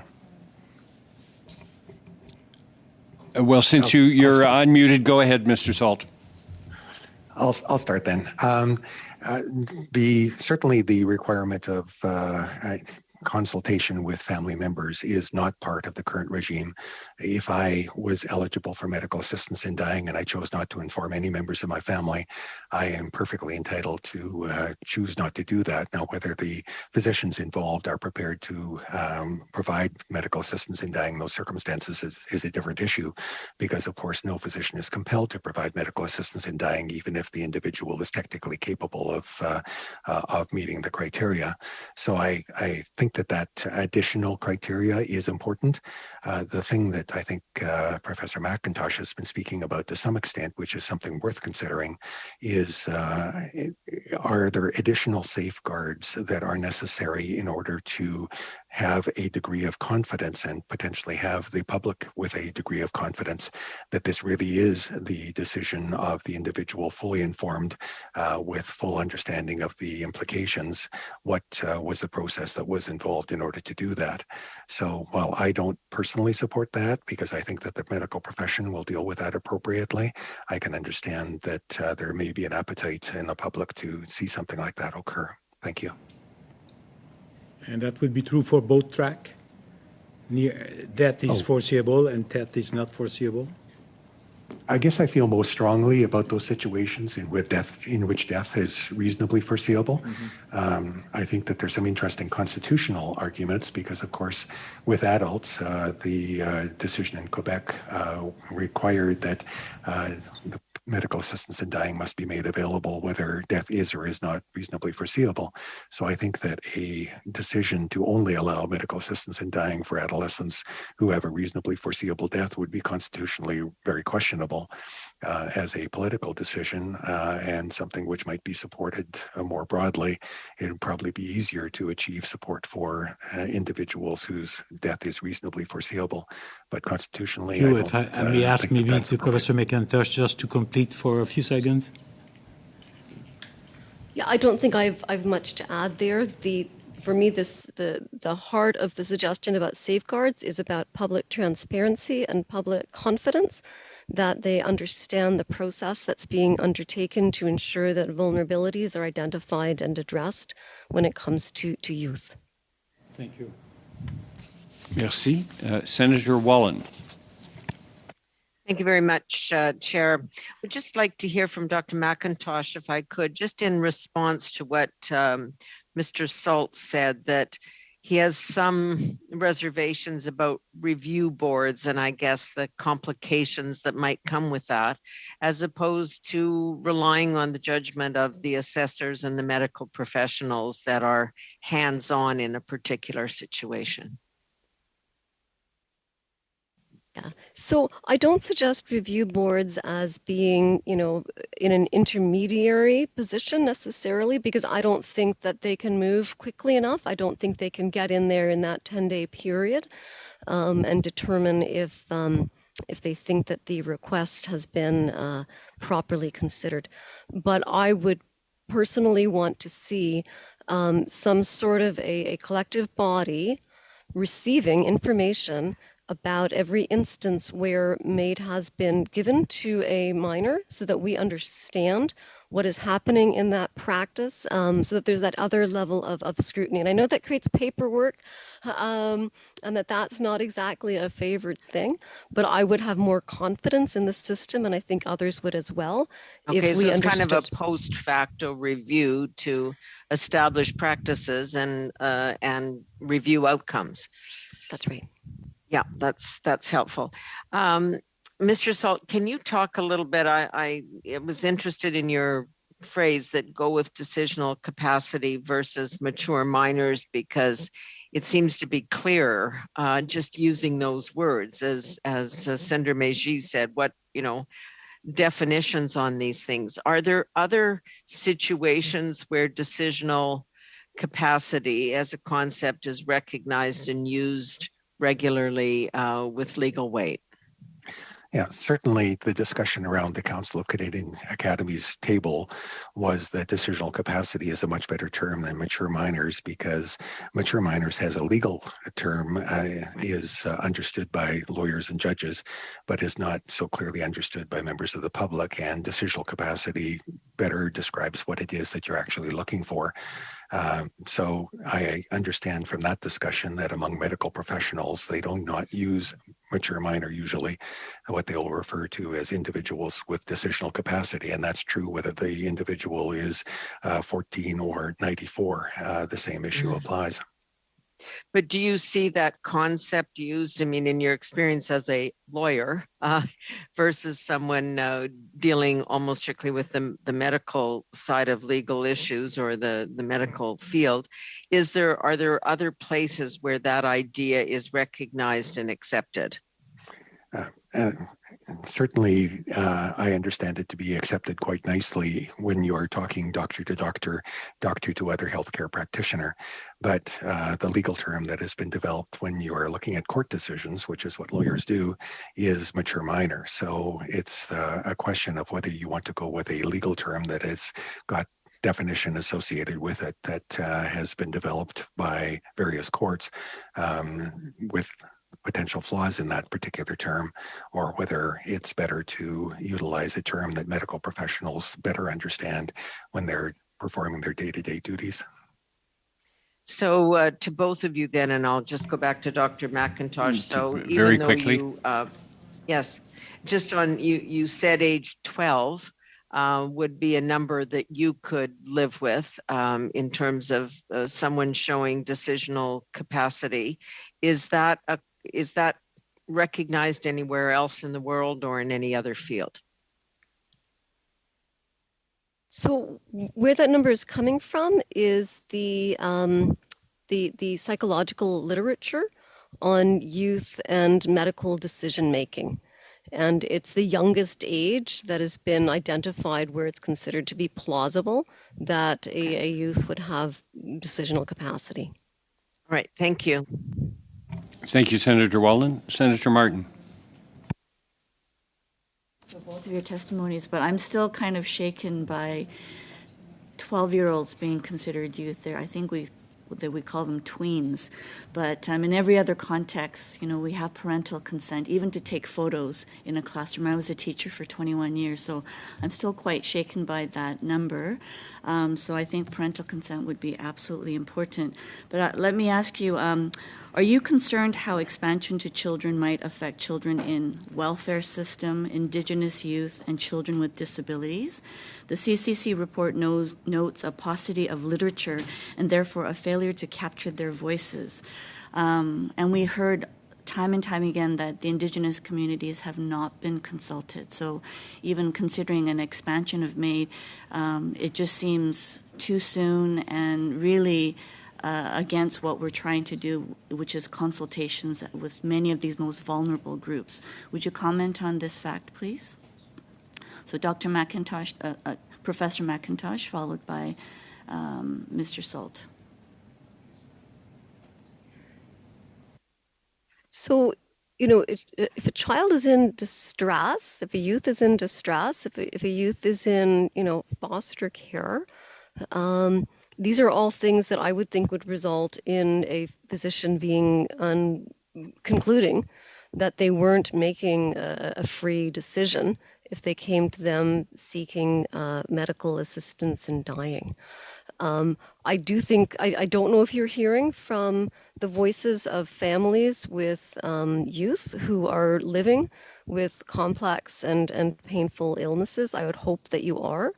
And I would also hope that that you continue a robust consultation with Indigenous communities, because I certainly couldn't purport to speak for their views here. Mr. Salt? Yes, thank you. One of the very real challenges that the Council of Canadian Academies faced is that the viewpoint of Indigenous communities is by no means common. And the range of viewpoints is very large, some of which would be very likely completely opposed to any concept of medical assistance in dying, others which would be much more accepting. That's the extent to which they were able to determine what a viewpoint of Indigenous communities might be. So certainly consultation is an important aspect of how we operate in Canada, and I do concur that there hasn't been a body out there to do those kinds of consultations. But I guess I would ask the question, if indeed the purpose is to alleviate suffering of individuals who are suffering intolerably, is it an appropriate response to say there hasn't been enough consultation? So you, the 16-year-old with terminal illness who is in intractable pain that can't be controlled, you will just have to wait while we make our decision. I personally would think that's an unacceptable approach. Thank you. Thank you, Mr. Garneau. Thank you. Thank you to our two witnesses, Professor McIntosh and also Mr. Salt. Thanks for taking the time out to answer the committee's questions. Thank you for your opening remarks on this particularly challenging question of mature minors. We very much appreciate your input. And with that, colleagues, we will bring this panel to a close and prepare for the next panel. So we are temporarily suspended. Thank you.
So that we can begin our third panel. Before we start, just for the benefit of our witnesses, before speaking, please wait until I or my co-chair recognizes you by name. A reminder that all comments should be addressed through the joint chairs. When speaking, please speak slowly and clearly for the benefit of our interpreters, because some of this will happen in English and French this evening. Interpretation in this video conference will work like an in-person committee meeting. You have the choice at the bottom of your screen of either floor, English, or French. When you are not speaking, please put your microphone on mute. With that, I would like to welcome our witnesses for panel 3 who will discuss the issue of medical assistance in dying in the case of mature minors. We have this evening two witnesses, Mr. Franco Carnevale, professor and clinical ethicist, as well as an individual, Maria Alicia Montez. Thank you both for joining us, and we'll begin with opening remarks by Mr. Carnevale. I hope I'm pronouncing that properly, followed by Ms. Montez. And in each case, you will have 5 minutes for your opening remarks. So we'll start with Mr. Carnevale. Go ahead, Mr. Carnevale. Good evening. I'm honored to have this opportunity to appear as a witness for this special joint committee.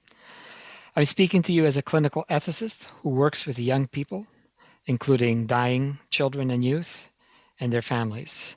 I'm also speaking to you as a childhood ethics researcher.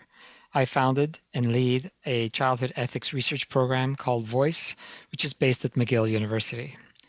I'm here to share what I've learned from working with young people, their families, and those who work with them. My comments this evening are drawn from a report that I was asked to prepare in 2021 by Dr. Michel Bureau, chair of the Quebec End of Life Commission. I'll refer to this work as my 2021 Quebec report. Dr. Bureau asked me to examine views within the McGill University network regarding the potential inclusion of some minors in the provision of MAID, medical assistance in dying, so that his commission could consider this information in their deliberations. I submitted my report to him on May 27, 2021, and he's given me permission to share that report with this committee, which I've submitted as an addendum to the statement. Moreover, I was part of a 14-member Pan-Canadian expert panel working group on MAID for mature minors convened by the Canadian Ministers of Justice and Health to examine the evidence regarding the inclusion of mature minors in MAID. The results of our analysis are documented within our final report published in 2018. That report is likely the most comprehensive and robust examination of this topic, which I hope this committee will consider seriously. A major concern highlighted within that report was that youth input has been largely absent in discussions about MAID for minors. To help redress this problem, I submitted as evidence video-recorded interviews that I conducted with disabled youth leaders at Holland Bloorview Kids Rehabilitation Hospital in Toronto. For details on those interviews, see pages 122 to 123 in the English version of the report. Translation is available in the French version as well. In preparing my 2021 Quebec report, I conducted consultations with the Youth Advisory Council and the Indigenous Youth Advisory Council of the Voice Childhood Ethics Program. I also consulted with parent and family representative within pediatric services, medical and nursing leaders within various clinical services, pediatric palliative care researchers, the Clinical Ethics Committee at Le Phare Enfants et Familles, which is a pediatric hospice, and the Child and Youth Mental Health Ethics Committee at the Douglas Mental Health University Institute in Montreal. The latter was to examine whether some minors should be considered eligible for MAID solely on the basis of a mental health problem. Detailed results of this investigation are described in the 2021 Quebec report, which I've submitted to this committee. I'll briefly highlight some of the conclusions and recommendations from that report. These include the following. There are strong disagreements among clinicians regarding the justifiability of MAID for some minors. Some clinicians described clinical trajectories that correspond with those of adults who could be eligible for MAID. A number of medical conditions are described in my report for which these clinicians considered MAID could be a reasonable option for some minors. In contrast, some clinicians stated categorical objections toward making any minors eligible for MAID. Clinicians also stated concerns about ways in which potential risks or vulnerabilities associated with MAID could amplify existing inequities for some minors. There was a consensus among the groups that I consulted that MAID should not be made available for youth for whom a mental disorder is their sole underlying medical condition, chiefly because they could not identify any clinical scenarios that they could characterize as irremediable or in an advanced state of decline that could not be reversed. Given the vulnerabilities that may be a concern for some minors, special attention should be devoted to safeguards that should be in place to ensure that all minors are treated safely, while at the same time it is important that these safeguards do not operate as onerous obstacles that can create discriminatory inequities regarding access to MAID. While ensuring that minors' vulnerabilities are adequately safeguarded, we should not perpetuate common tendencies to under-recognize and devalue their capacities, aspirations, and concerns as moral agents.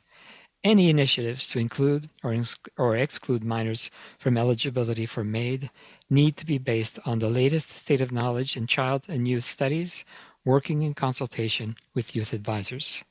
In conclusion, an examination of whether or not some minors should be eligible for MAID should involve meaningful consultations with youth groups as well as youth leaders. Moreover, consultations with Indigenous leaders and communities are necessary to ensure concerns and impacts that may be specific to the experiences and vulnerabilities of Indigenous youth are respectfully addressed. I thank you.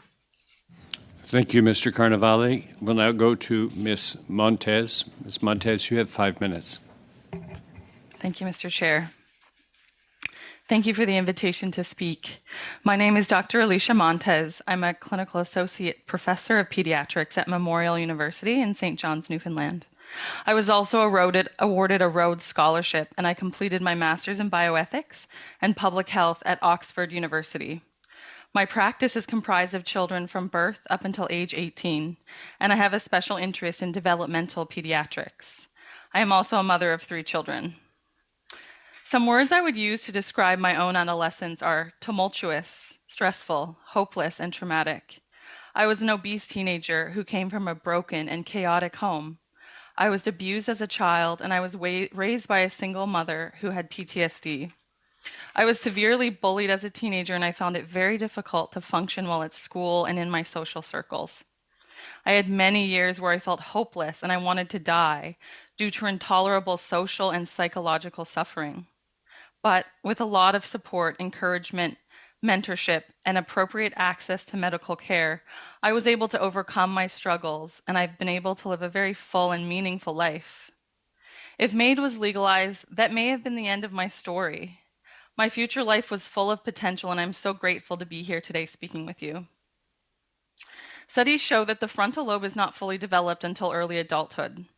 The frontal lobe is very important for coordinating executive functions, including the balancing of risk and rewards and decision making. This explains why adolescence is a highly vulnerable time for risk-taking behaviors. In pediatrics, we practice harm reduction, which is a public health strategy that was developed to reduce the negative effects of risky behaviors and to mitigate the risk of injury and prevent premature death in adolescence. I would argue that MAID for mature minors carries the highest amount of risk, as the consequence is death and it's irreversible. We need to ask ourselves, should we be legalizing this for mature minors when biology shows us that the ability to balance risk and rewards is one of the last areas of the brain to mature? The Supreme Court of Canada recognizes that capacity for decision-making for children must take into account the child's mental, emotional, physical, and developmental stage. The courts apply a sliding scale to capacity, meaning decisions that carry grave consequences require more scrutiny. In some cases, a total prohibition is necessary to avoid future harm, such as with marijuana, alcohol, cigarettes, illicit drugs. I believe we have a duty to protect adolescents during this time of brain maturation. The legalization of MAID does the exact opposite of harm reduction. It exposes children to the very dangerous choice to end their lives prematurely with the support of the Canadian government. Based on my experience, giving adolescents the options to end their lives prematurely is not what they want or need, as the majority of their suffering is not because of their mental or physical conditions, but is due to social stigma, poverty, lack of access to resources, and tumultuous home lives. 75% of children with mental health disorders do not have access to specialized treatment. And here in Newfoundland, there's 1-year waiting list to see a child psychiatrist. We know that 70% of mental health disorders begin during childhood or adolescence. MAID is not the solution to these troubling statistics. We must spend our time and resources improving access to specialized care and listening to the voices of youth to ascertain how we can support them during this very difficult developmental period. What kind of a message does this send to suggest MAID when an adolescent is struggling through this difficult developmental time? Instead, we must believe in them. We must give them a reason to hope. We must delight in their individual talents, mentor them, and teach them important skills necessary to overcome their challenges and be resilient. When adolescents want to end their lives, parents do everything they can to prevent them from committing suicide. I know this through my own clinical experience and as a mother. We know that the parental relationship is very important and integral to children's development, and even predicts long-term health conditions such as mental health wellness, the ability to cope and maintain meaningful relationships. We need to carefully consider and study how this may negatively affect parental relationships and has the propensity to cause ripple effects through the family and cause trauma, which may have lifelong negative effects. Finally, the CCA report also noted that there is no robust evidence that captures the voices of the youth on this matter. Troublingly, the views of minors with disabilities, Indigenous youth, and those in the welfare system were not captured in the literature. In medicine, we make decisions based on robust evidence. Why are we rushing to legalize this when there is a paucity of evidence and all of the integral voices have not been captured? Thank you very much for your time. Thank you, Dr. Montez. I'll turn it over now to my co-chair, Senator Martin. So we'll begin the first round of questions with beginning with Mr. Cooper. Thank you, Madam Co-Chair, and my questions are to Dr. Montez. Dr. Montez, in the last panel, we heard what I would characterize as pretty shocking testimony from one witness, Professor McIntosh, who asserted that children as young as 12 years old have the potential capacity decisional capacity to make a decision to terminate their life. Of course, 12-year-olds are years away from voting, from being able to make other adult choices. In the province of Quebec, the Consumer Protection Act bans commercial advertising that targets youth under the age of 13 years of age. In 2017, the Senate unanimously passed Bill S-218 that prohibits the marketing of food and beverage products to those under the age of 17. How do you square that with Professor McIntosh's assertion that 12-year-olds can make a decision to terminate their life? Thank you for your question. I think it's important that we count the voices of children and adolescents. It's very important that we hear what they have to say, and in pediatrics, we have to balance the voices of the children with many other things, and one being the risk of the decision. And as I said, we use the principle of harm reduction, and some things just require complete prohibition because we know that the brain biology, they just do not have the ability to make these very risky decisions. So like you said, there are some things where we need to completely prohibit them. And so I feel that due to the fact that this is such a high-risk decision that's irreversible, that ends in death, most definitely that we need to have complete prohibition just because we know that developmentally their brain is not fully developed. Thank you for that. Now, one could say, okay, in the case of a 12-year-old, that's extreme. But what about when we're talking about a 17-and-a-half-year-old? Professor McIntosh said that it's arbitrary, obviously, establishing a floor of 18.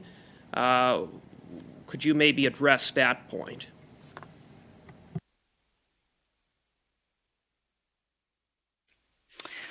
I'm not able to speak for outside of my scope of practice, which is 18, but I would advocate that all children who come under the realm of pediatrics, which is 0 to 18, there's complete prohibition just because we know that the science is that their brains are not fully developed. And you would submit that expanding this below 18 would put vulnerable young people at risk. Are there, perhaps you could just speak to, going back to the testimony of Dr. McIntosh, she said that a safeguard that she would advocate are palliative care options. What is the state of palliative care for young people in Canada today, and would you agree with that recommendation? Yeah, the state of palliative care is that there's not good access to palliative care. I don't have the actual statistics, but I know that here in Newfoundland, for example, we do not have a palliative care specialist. So before we go and legalize this, we have to make sure that we have appropriate access to these services, specifically palliative care. And we have very good technology now that, children should not be under intolerable physical suffering. And I think through my clinical practice and also personally, I had a nephew die of a congenital cardiac defect. A lot of the suffering that these families are enduring is because they're frustrated. There's a lack of access to care. They're not receiving the appropriate treatment. There's long wait times. We need to address these before we move ahead with this legislation. We need to make sure that everybody has equality. And specifically here in Newfoundland, we deal a lot with the Indigenous population. There are no services in Labrador. They have to fly down for all of their pediatric services. So this is a problem that we need to address before we move forward with this legislation.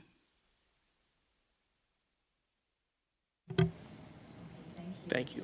Next, we'll have Mr. Hanley. You have 5 minutes. Thank you, and thank you for the two panelists and the very interesting testimony. And I'm going to just let you know that I'm new to this committee. But not completely new to the issue of MAID as a former practitioner and public health physician myself. I do want to ask you, Ms. Montes, on this question of the what you call the prohibition, the prohibition approach until a certain age, which is applied for certain conditions. And maybe you can comment on at what age do you consider that the frontal lobes achieve maturity and that executive functioning is in fact now at adult stage? Can you repeat the question? Yeah, maybe I'll rephrase it a bit, but I know that in some of our deliberations, for instance, on adolescence and drug use and cannabis use, we often consider maturity of the adolescent, and in fact, science tells us that maturity of the frontal lobes, in fact, is not achieved until age 25. So at some point, we have to make decisions about relative maturity, and there is obviously no black and white cutoff. So I'm just wondering where you apply that cutoff in your own experience and practice. So yeah, I can't give you a number based on years. I know it, obviously, like you said, it's early adulthood. It's outside of my area of expertise to comment outside of age 18 because I only take care of children up to age 18. Therefore, my argument is that we should not have it in the children that I take care of age 0 to 18. There should be complete prohibition. Above that age, that's out of my scope of expertise, so I cannot comment. Okay, so I think the point I'm trying to make is that these things are relational and to the point maybe of the previous witnesses that decisional capacity is relative and has to be considered in context of the condition and the maturity of that individual in regard to the severity of the situation. Mr. Carnaval, I wonder if you can comment on when you say we need that voice, we need the youth voice.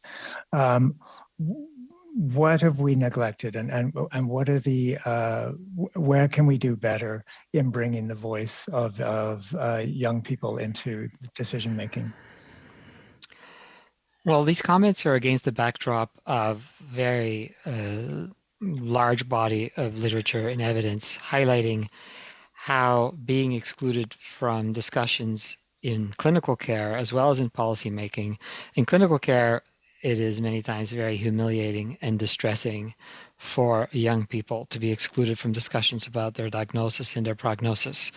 We know in many, many circumstances in children with various types of end-stage illnesses, there's a legal recognition through the mature minor doctrine that they should be principal decision makers in making decisions that sometimes would even result in their death, sort of declining certain trials in terms of cancer treatment and other neuromuscular degenerative conditions. It is so that's been very well documented. There is an increasing view, and some of this really Holland-Bloor view, and this is why I worked with Holland-Bloor view in preparing evidence for the CCA panel that I worked on. Holland-Bloor view has probably the longest standing youth advisory council. They have, through their youth advisory council, programs for developing youth leadership. And these are youth who are living with various forms of disability and therefore can be quite sophisticated in demonstrating their insights on the implications of different types of treatments and different types of policies. It is commonplace within the institutional mandate of Holland-Bloor view to incorporate youth on various committees to weigh in on decisions on the ways in which policies are made. UN Convention on the Rights of the Child, Article 12 highlights that young people should be heard and that their voices should be attributed due weight in matters that affect them. So it's fairly wide scale. And I'd like to just sort of maybe ride on one of your comments, Dr. Hanley, on the recognition that decisional capacity is a relational phenomenon. One of the areas where I work as a clinical ethicist is in a child and youth mental health center. And it is very clear that the way in which we present information, the way in which we create a trustworthy, safe, relational environment can bolster or thwart a young person's capacity to participate in decisions. Thank you. Thank you, Mr. Henley. Absolutely. Good way to Monsieur end. Thank you very Tario, much. you have 5 minutes. Merci beaucoup, Madame la Co-Présidente. Thank you very much, Co-Chair. I would like to thank our witnesses. What they had to say was very interesting, and I learned a lot. Ms. Montes, you've spoken a great deal about mental issues as a condition to obtain MAID. But I'm sure that you've read the expert report that was tabled recently, so I'd like to know where exactly in this report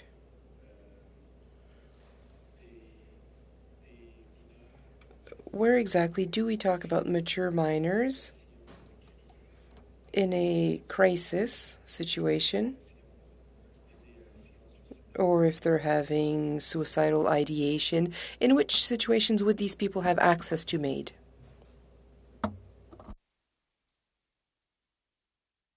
I'm so sorry.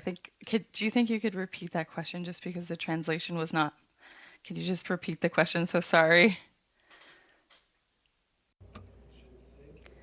What I was saying is that in the expert report that was tabled on mental health issues as a medical condition, you insisted on mental health issues. You've talked about crises and having suicidal ideations.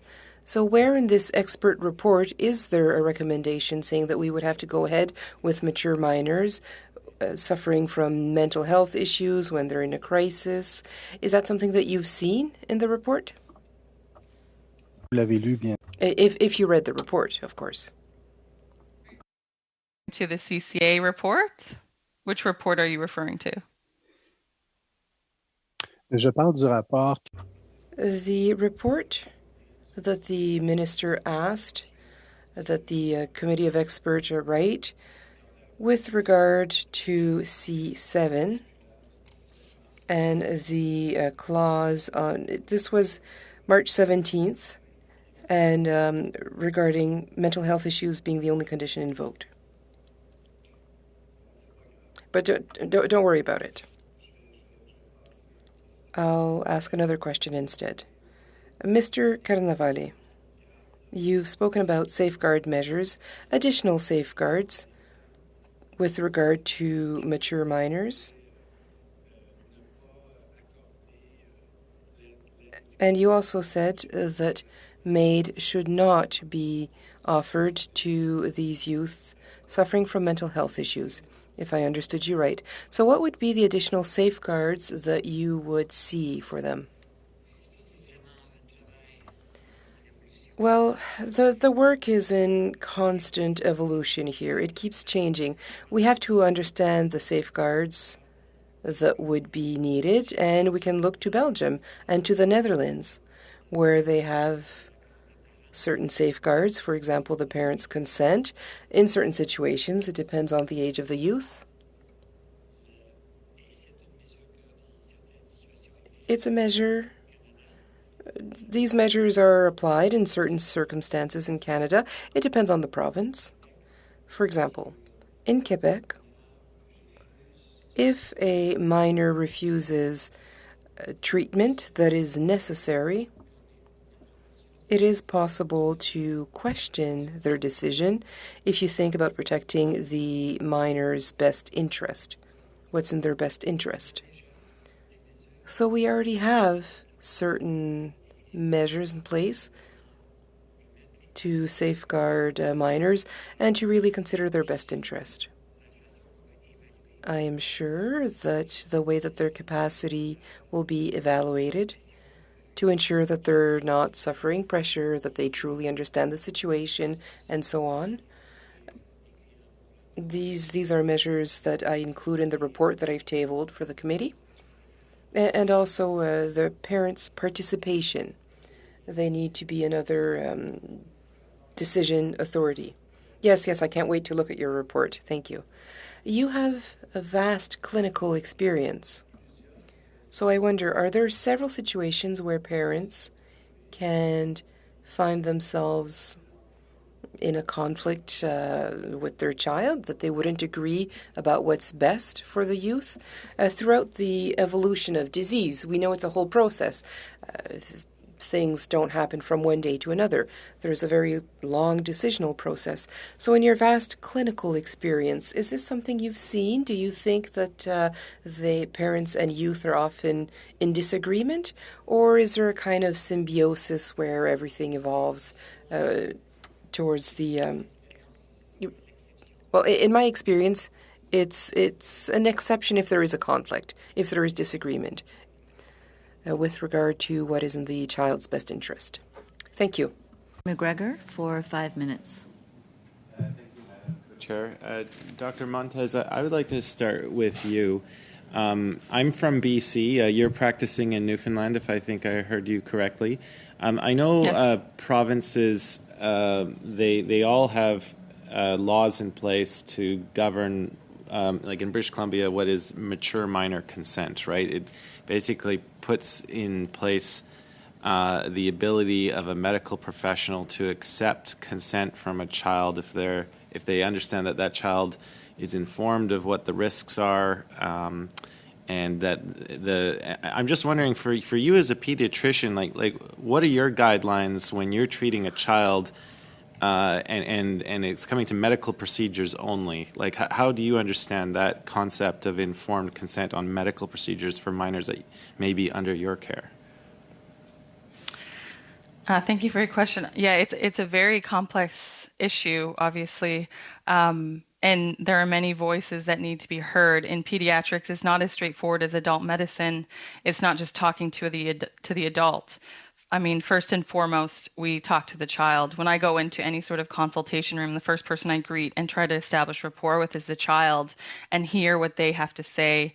Obviously try to get a sense of what do they understand the medical procedure. Are they able to say back to me the risks and benefits? But, it's not just that, it's a very complex thing because they're part of a wider social network. They're part of a family. There's a lot of other voices that you have to balance along with protecting them because we look at their developmental stage. So obviously that me, having a special interest in development, we have to look at that as well and see. I just want to. Could I just give you? So what if you had an example? If you were treating a child that had an incurable disease, irremediable medical condition, and really you're having this discussion with the parents and with the child about end of life care. If the child in the confines of your office, just you and the patient, the child, and if that child was expressing an interest to go into palliative care, would you consider that to be consent? Like the child understands the circumstances. Would you feel the need to go to the parent, or would you accept that child's desire to go into palliative care? I mean, I think it's context specific. But obviously, like I said, there's not just one voice. I would have to talk to the parents as well, because you have to think about the decision that the child is making. How is this going to affect the parents? And that's one thing we haven't really discussed is, especially with MAID, the death of a child is literally I've seen in my practice, one of the most heart-wrenching things, and some parents never recover. And I've actually personally gone through this losing a 9-month-old. I fully believe you there. I'm a parent of 3 children myself. It would be the worst thing ever. I guess my next question. Answering your question is that I wouldn't just take the child's view. I would have to take multiple people. That's just the way it works in pediatrics. And just to be clear, because you talked about changing the law, I just want it to be very clear, just for yourself and for whoever's listening to this. This committee is not talking about a piece of active legislation. We're conducting a study into it, which hopefully will inform decisions going forward. But just as of current, there is no legislation before the Parliament of Canada that is looking at changing the criminal code with respect to medical assistance in dying, just so you're very clear on that. The other question I had is, there was Bill C-14 and Bill C-7, and C-7 opened up that other track where death is not reasonably foreseeable. But I'm just wondering, for it's a very personal decision. So for children under the age of 18, if they do have that incurable disease, if it is quite evidence that every day of their life they are going through intolerable suffering, are you personally opposed to that child ever getting medical assistance in dying, or would you be open to it if you'd had a conversation with the parents and everyone just knew this is an incurable situation and the child is suffering? I'm just curious your personal views on that particular aspect, the C-14 track, the original track. Mm-hmm. So right now we have an inequality of access to care. So it's very hard to answer that question because we don't actually have the proper care we need. They don't have access. We need to, my view is, before we can look at that, we need to make sure that there's access to palliative care, there's good symptom management, all of those things are put in place. And we also need to parse out other things. So it's a very complex question to answer, and I can't answer it because right now there's just an inequality of access to care. I believe we really need to invest in this first before we move forward with this. Okay, I appreciate that. Thank you. Thank you very much. And I'll hand this now over to my co-chair. Thank you, Senator Martin. We'll go with Sénatrice Mégy avec vos questions. Allez-y, s'il vous plaît. Merci, Monsieur le Président. Thank you very much, Mr. Co-Chair. I have a question for Mr. Carnavale. Can you please tell us a little bit more about the Children's Agency framework? What are the main reasons for which we should be able to use this? How could this help our committee in its work? Well, first of all, the translation of the Children's Agency is a bit problematic. In French, it's l'agentivité de l'enfant, so it's a different concept. But it's something that comes up a lot in this area of research that we call childhood studies, where we are concerned about how we judge children, and then they're disqualified from important decisions that concern them. And as I've said before, we know that this type of exclusion is difficult for them to live. So giving them agency, l'agentivité, as it's called in French, so giving them agency recognizes that they have hopes and aspirations, and that they are capable of becoming responsible and understanding. For example, a youth with diabetes can learn to optimize what is best for them. They can learn to about exercise, insulin, what they should eat or not. So we know that giving agency to youth, even younger ones, is something that can be done. It can be maximized in the way that you engage with them and in how you respect their point of view. Does this answer your question? More or less. But since I've heard both of you insist on listening to the child, on hearing them, how do you think we can better hear youth? I'm trying to find how to explain it here. What would be the impact of youth participation if we consult them? What would be the impact on future decisions on MAID, for example? Well, yes, that's the main issue here. What weight do we give to their opinion, to the voice of youth, to their desires at the individual clinical level and from the point of view of policy? From the point of view of clinical decisions, we already do this. As I've said, if there is a youth who no longer wants to be on a ventilator, and well, there's procedure for this, we evaluate their capacity, their decisional capacity, and there are obligations to give a significant weight to their opinion and to what they want. It depends on the province. It's different in every province. So their point of view can be considered autonomous at different levels. Again, it depends on the province. But there are places where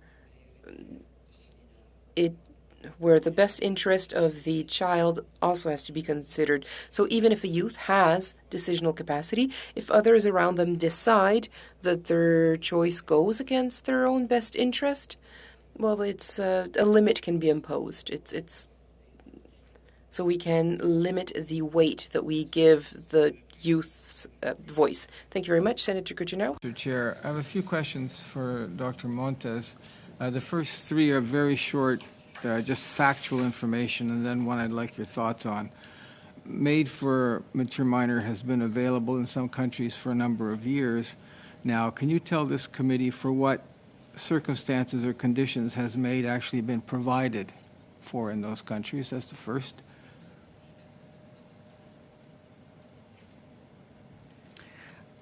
So you're referring to the other countries? Yeah, I'm not sure.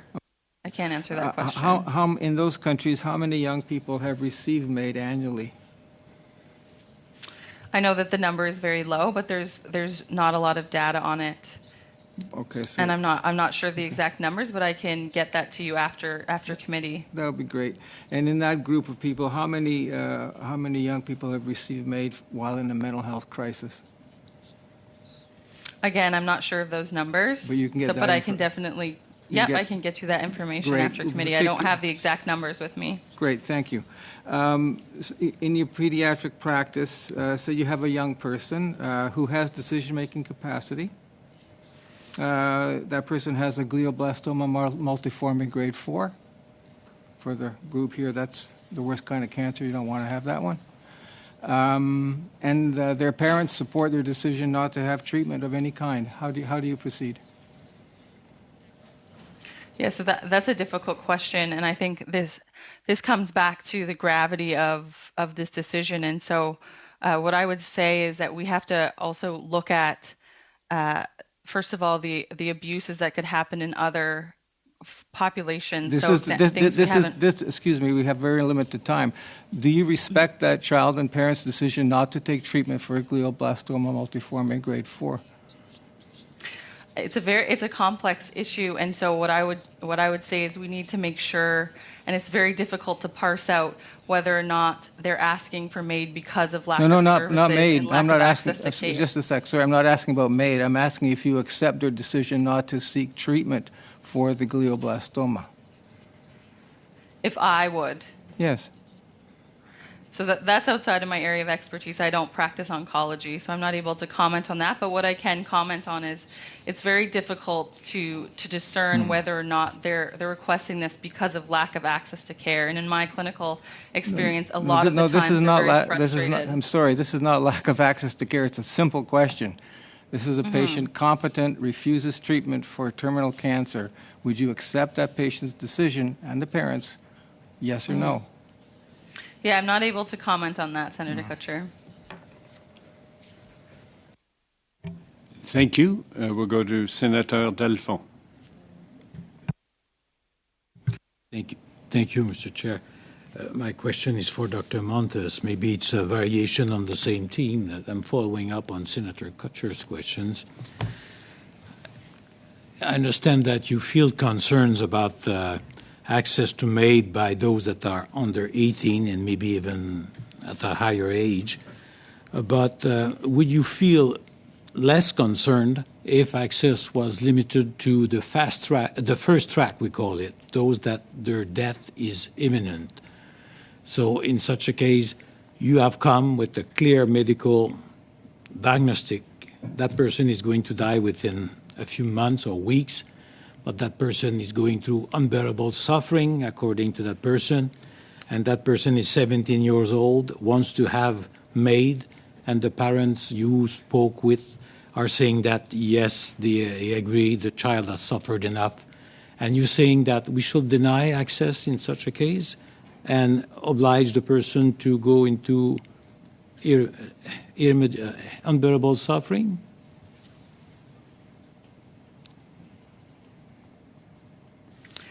So what I am advocating for is that in some cases we have to practice what we call harm reduction, which is that if it's a very high risk situation, we have to protect children and adolescents during their developmental time, because it's a very vulnerable time where they take a lot of high risk decisions. Yeah, I understand. So sorry to interrupt, but the time is limited.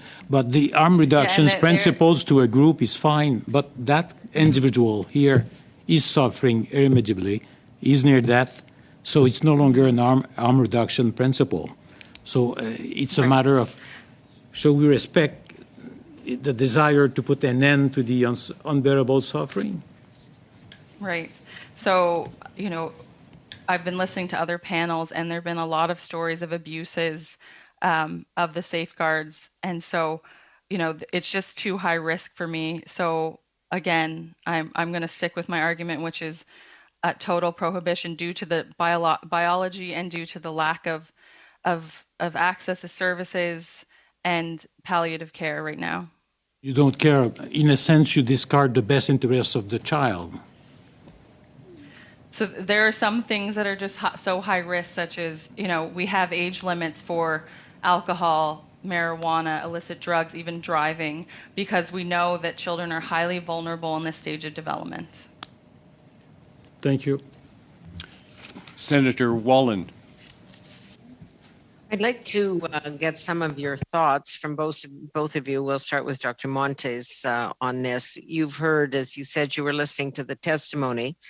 So we've discussed this notion of decisional capacity versus actual age. And as someone who works with children under 18 and younger all the time, would you agree that there are children that are 9 or 12 or 14 or 17, but who have life experiences or who have lived with profound illnesses or pain or illness, that they might well be in a place, have the ability to make key decisions, perhaps in some cases as well as or even better than somebody who's 45 or 70 who doesn't make wise decisions? Is that possible?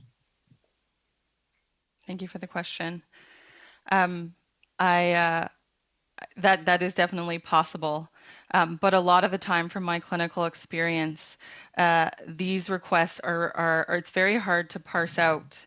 And a lot of the times it's actually due to social stigma, it's due to poverty, it's due to very difficult home lives, and it's very difficult to kind of piece out what is really going on. So yes, definitely Well, that is let's take an possible, but example where that's not the case, because we have lots of situations where young children are very well supported by families and they come to a decision on their own because they might have been living through any kind of illness for quite some time, and they've decided that this is not going to get better, it's not going to change, it's not fixable. And because they have that personal experience, that life experience that you agree is so important when talking to children, that they could come to that decision, and that they could come to that decision with their parents' blessing or at least concurrence, and that they're capable of doing so. Yeah, and you know, it is so difficult to live with a chronic illness. Like, I take care of many families, but I would also like, you know, we need to also consider the possible abuses. So the children who are suicidal and are looking for a way to complete suicide, we haven't Yeah, discussed but we're that. not talking about that category. We have to Right. make a distinction because not everybody's in that category.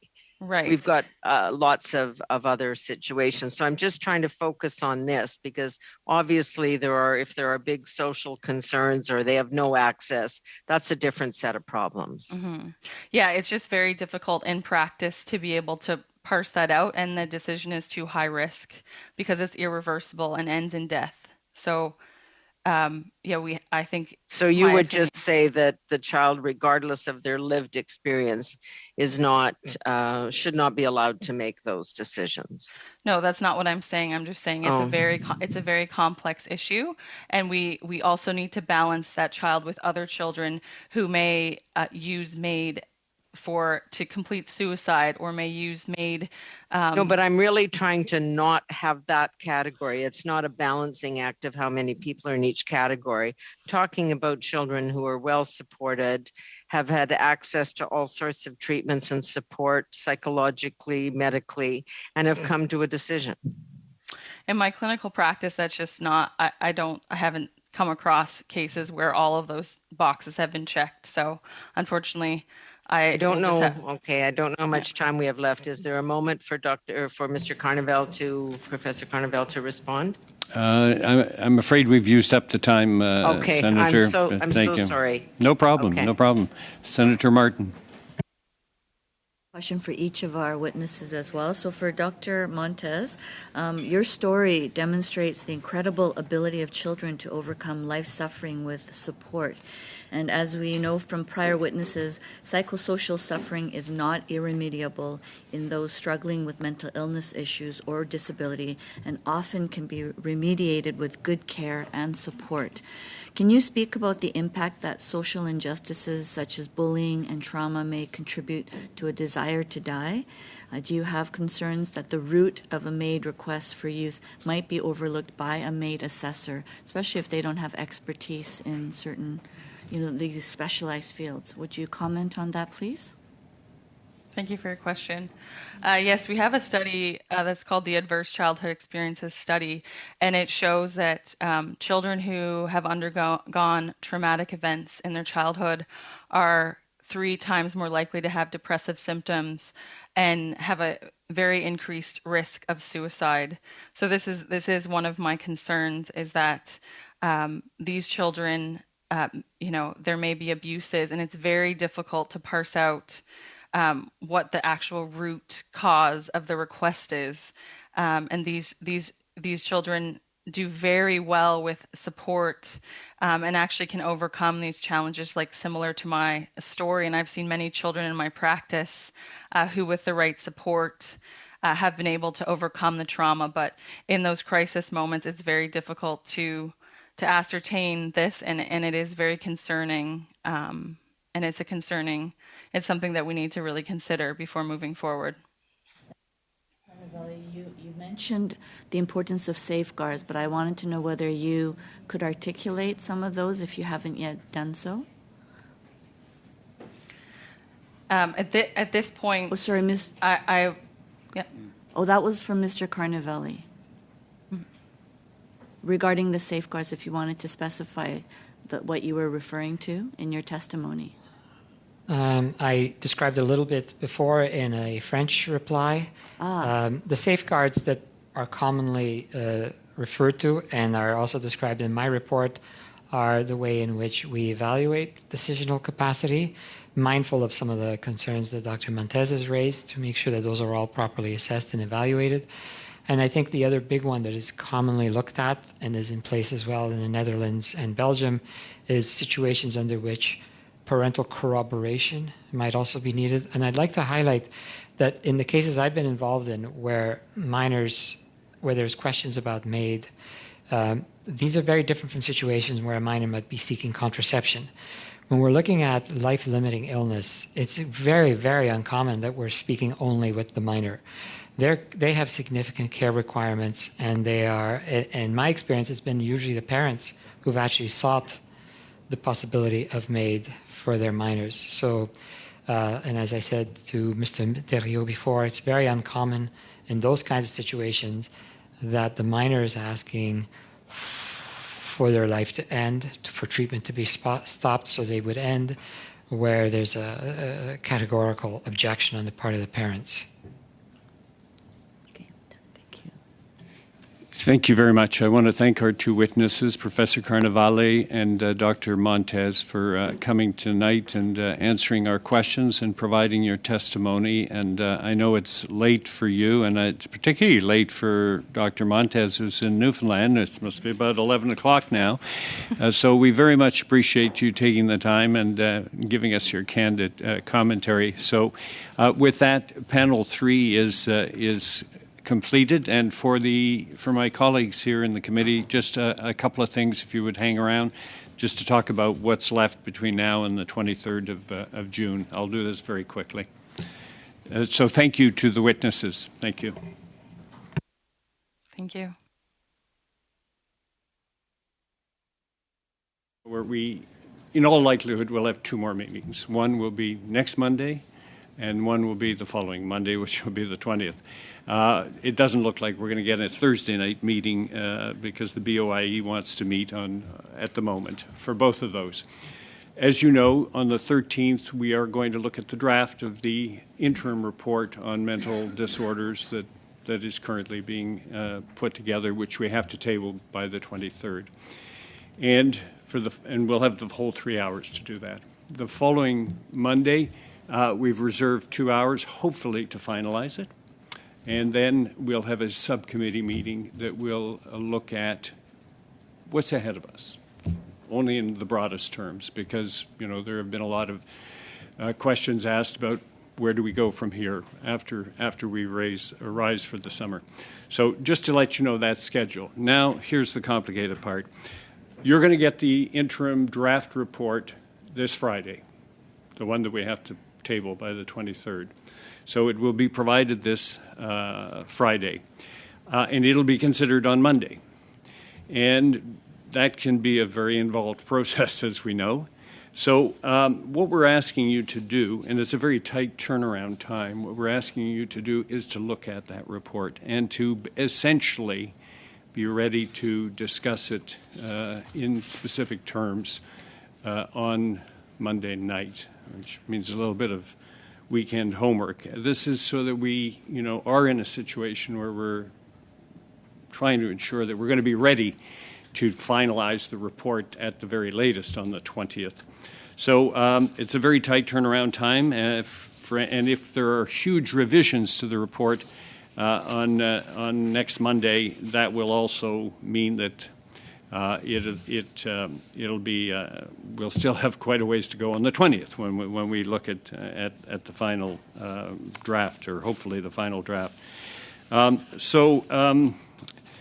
Any changes to that second version, the version that will come after the 13th, will have to be minimal, or the work involved to present the report in the House cannot be completed prior to the 23rd.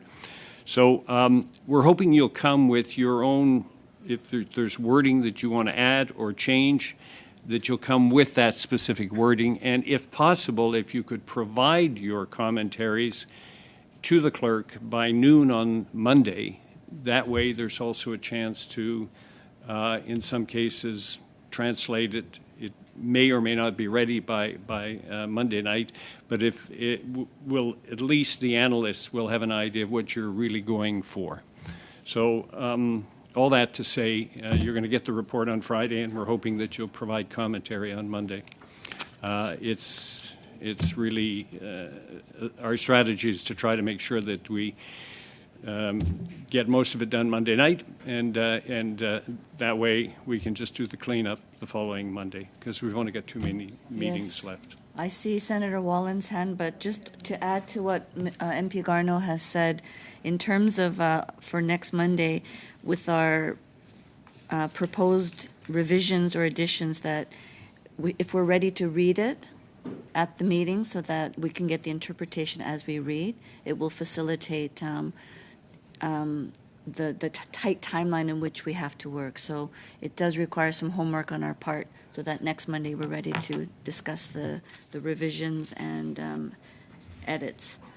Yeah, Senator Wallen has her hand up. That's a good point that you've made, so that we're not, hopefully we're saying this is what I propose, and you read it and everybody hears it, as opposed to, I think we should change it to something like this, but that just unfortunately means that then there's extra work to decide what that should be, and it has to be looked at the following week. So as precise as you can be Monday night would be great.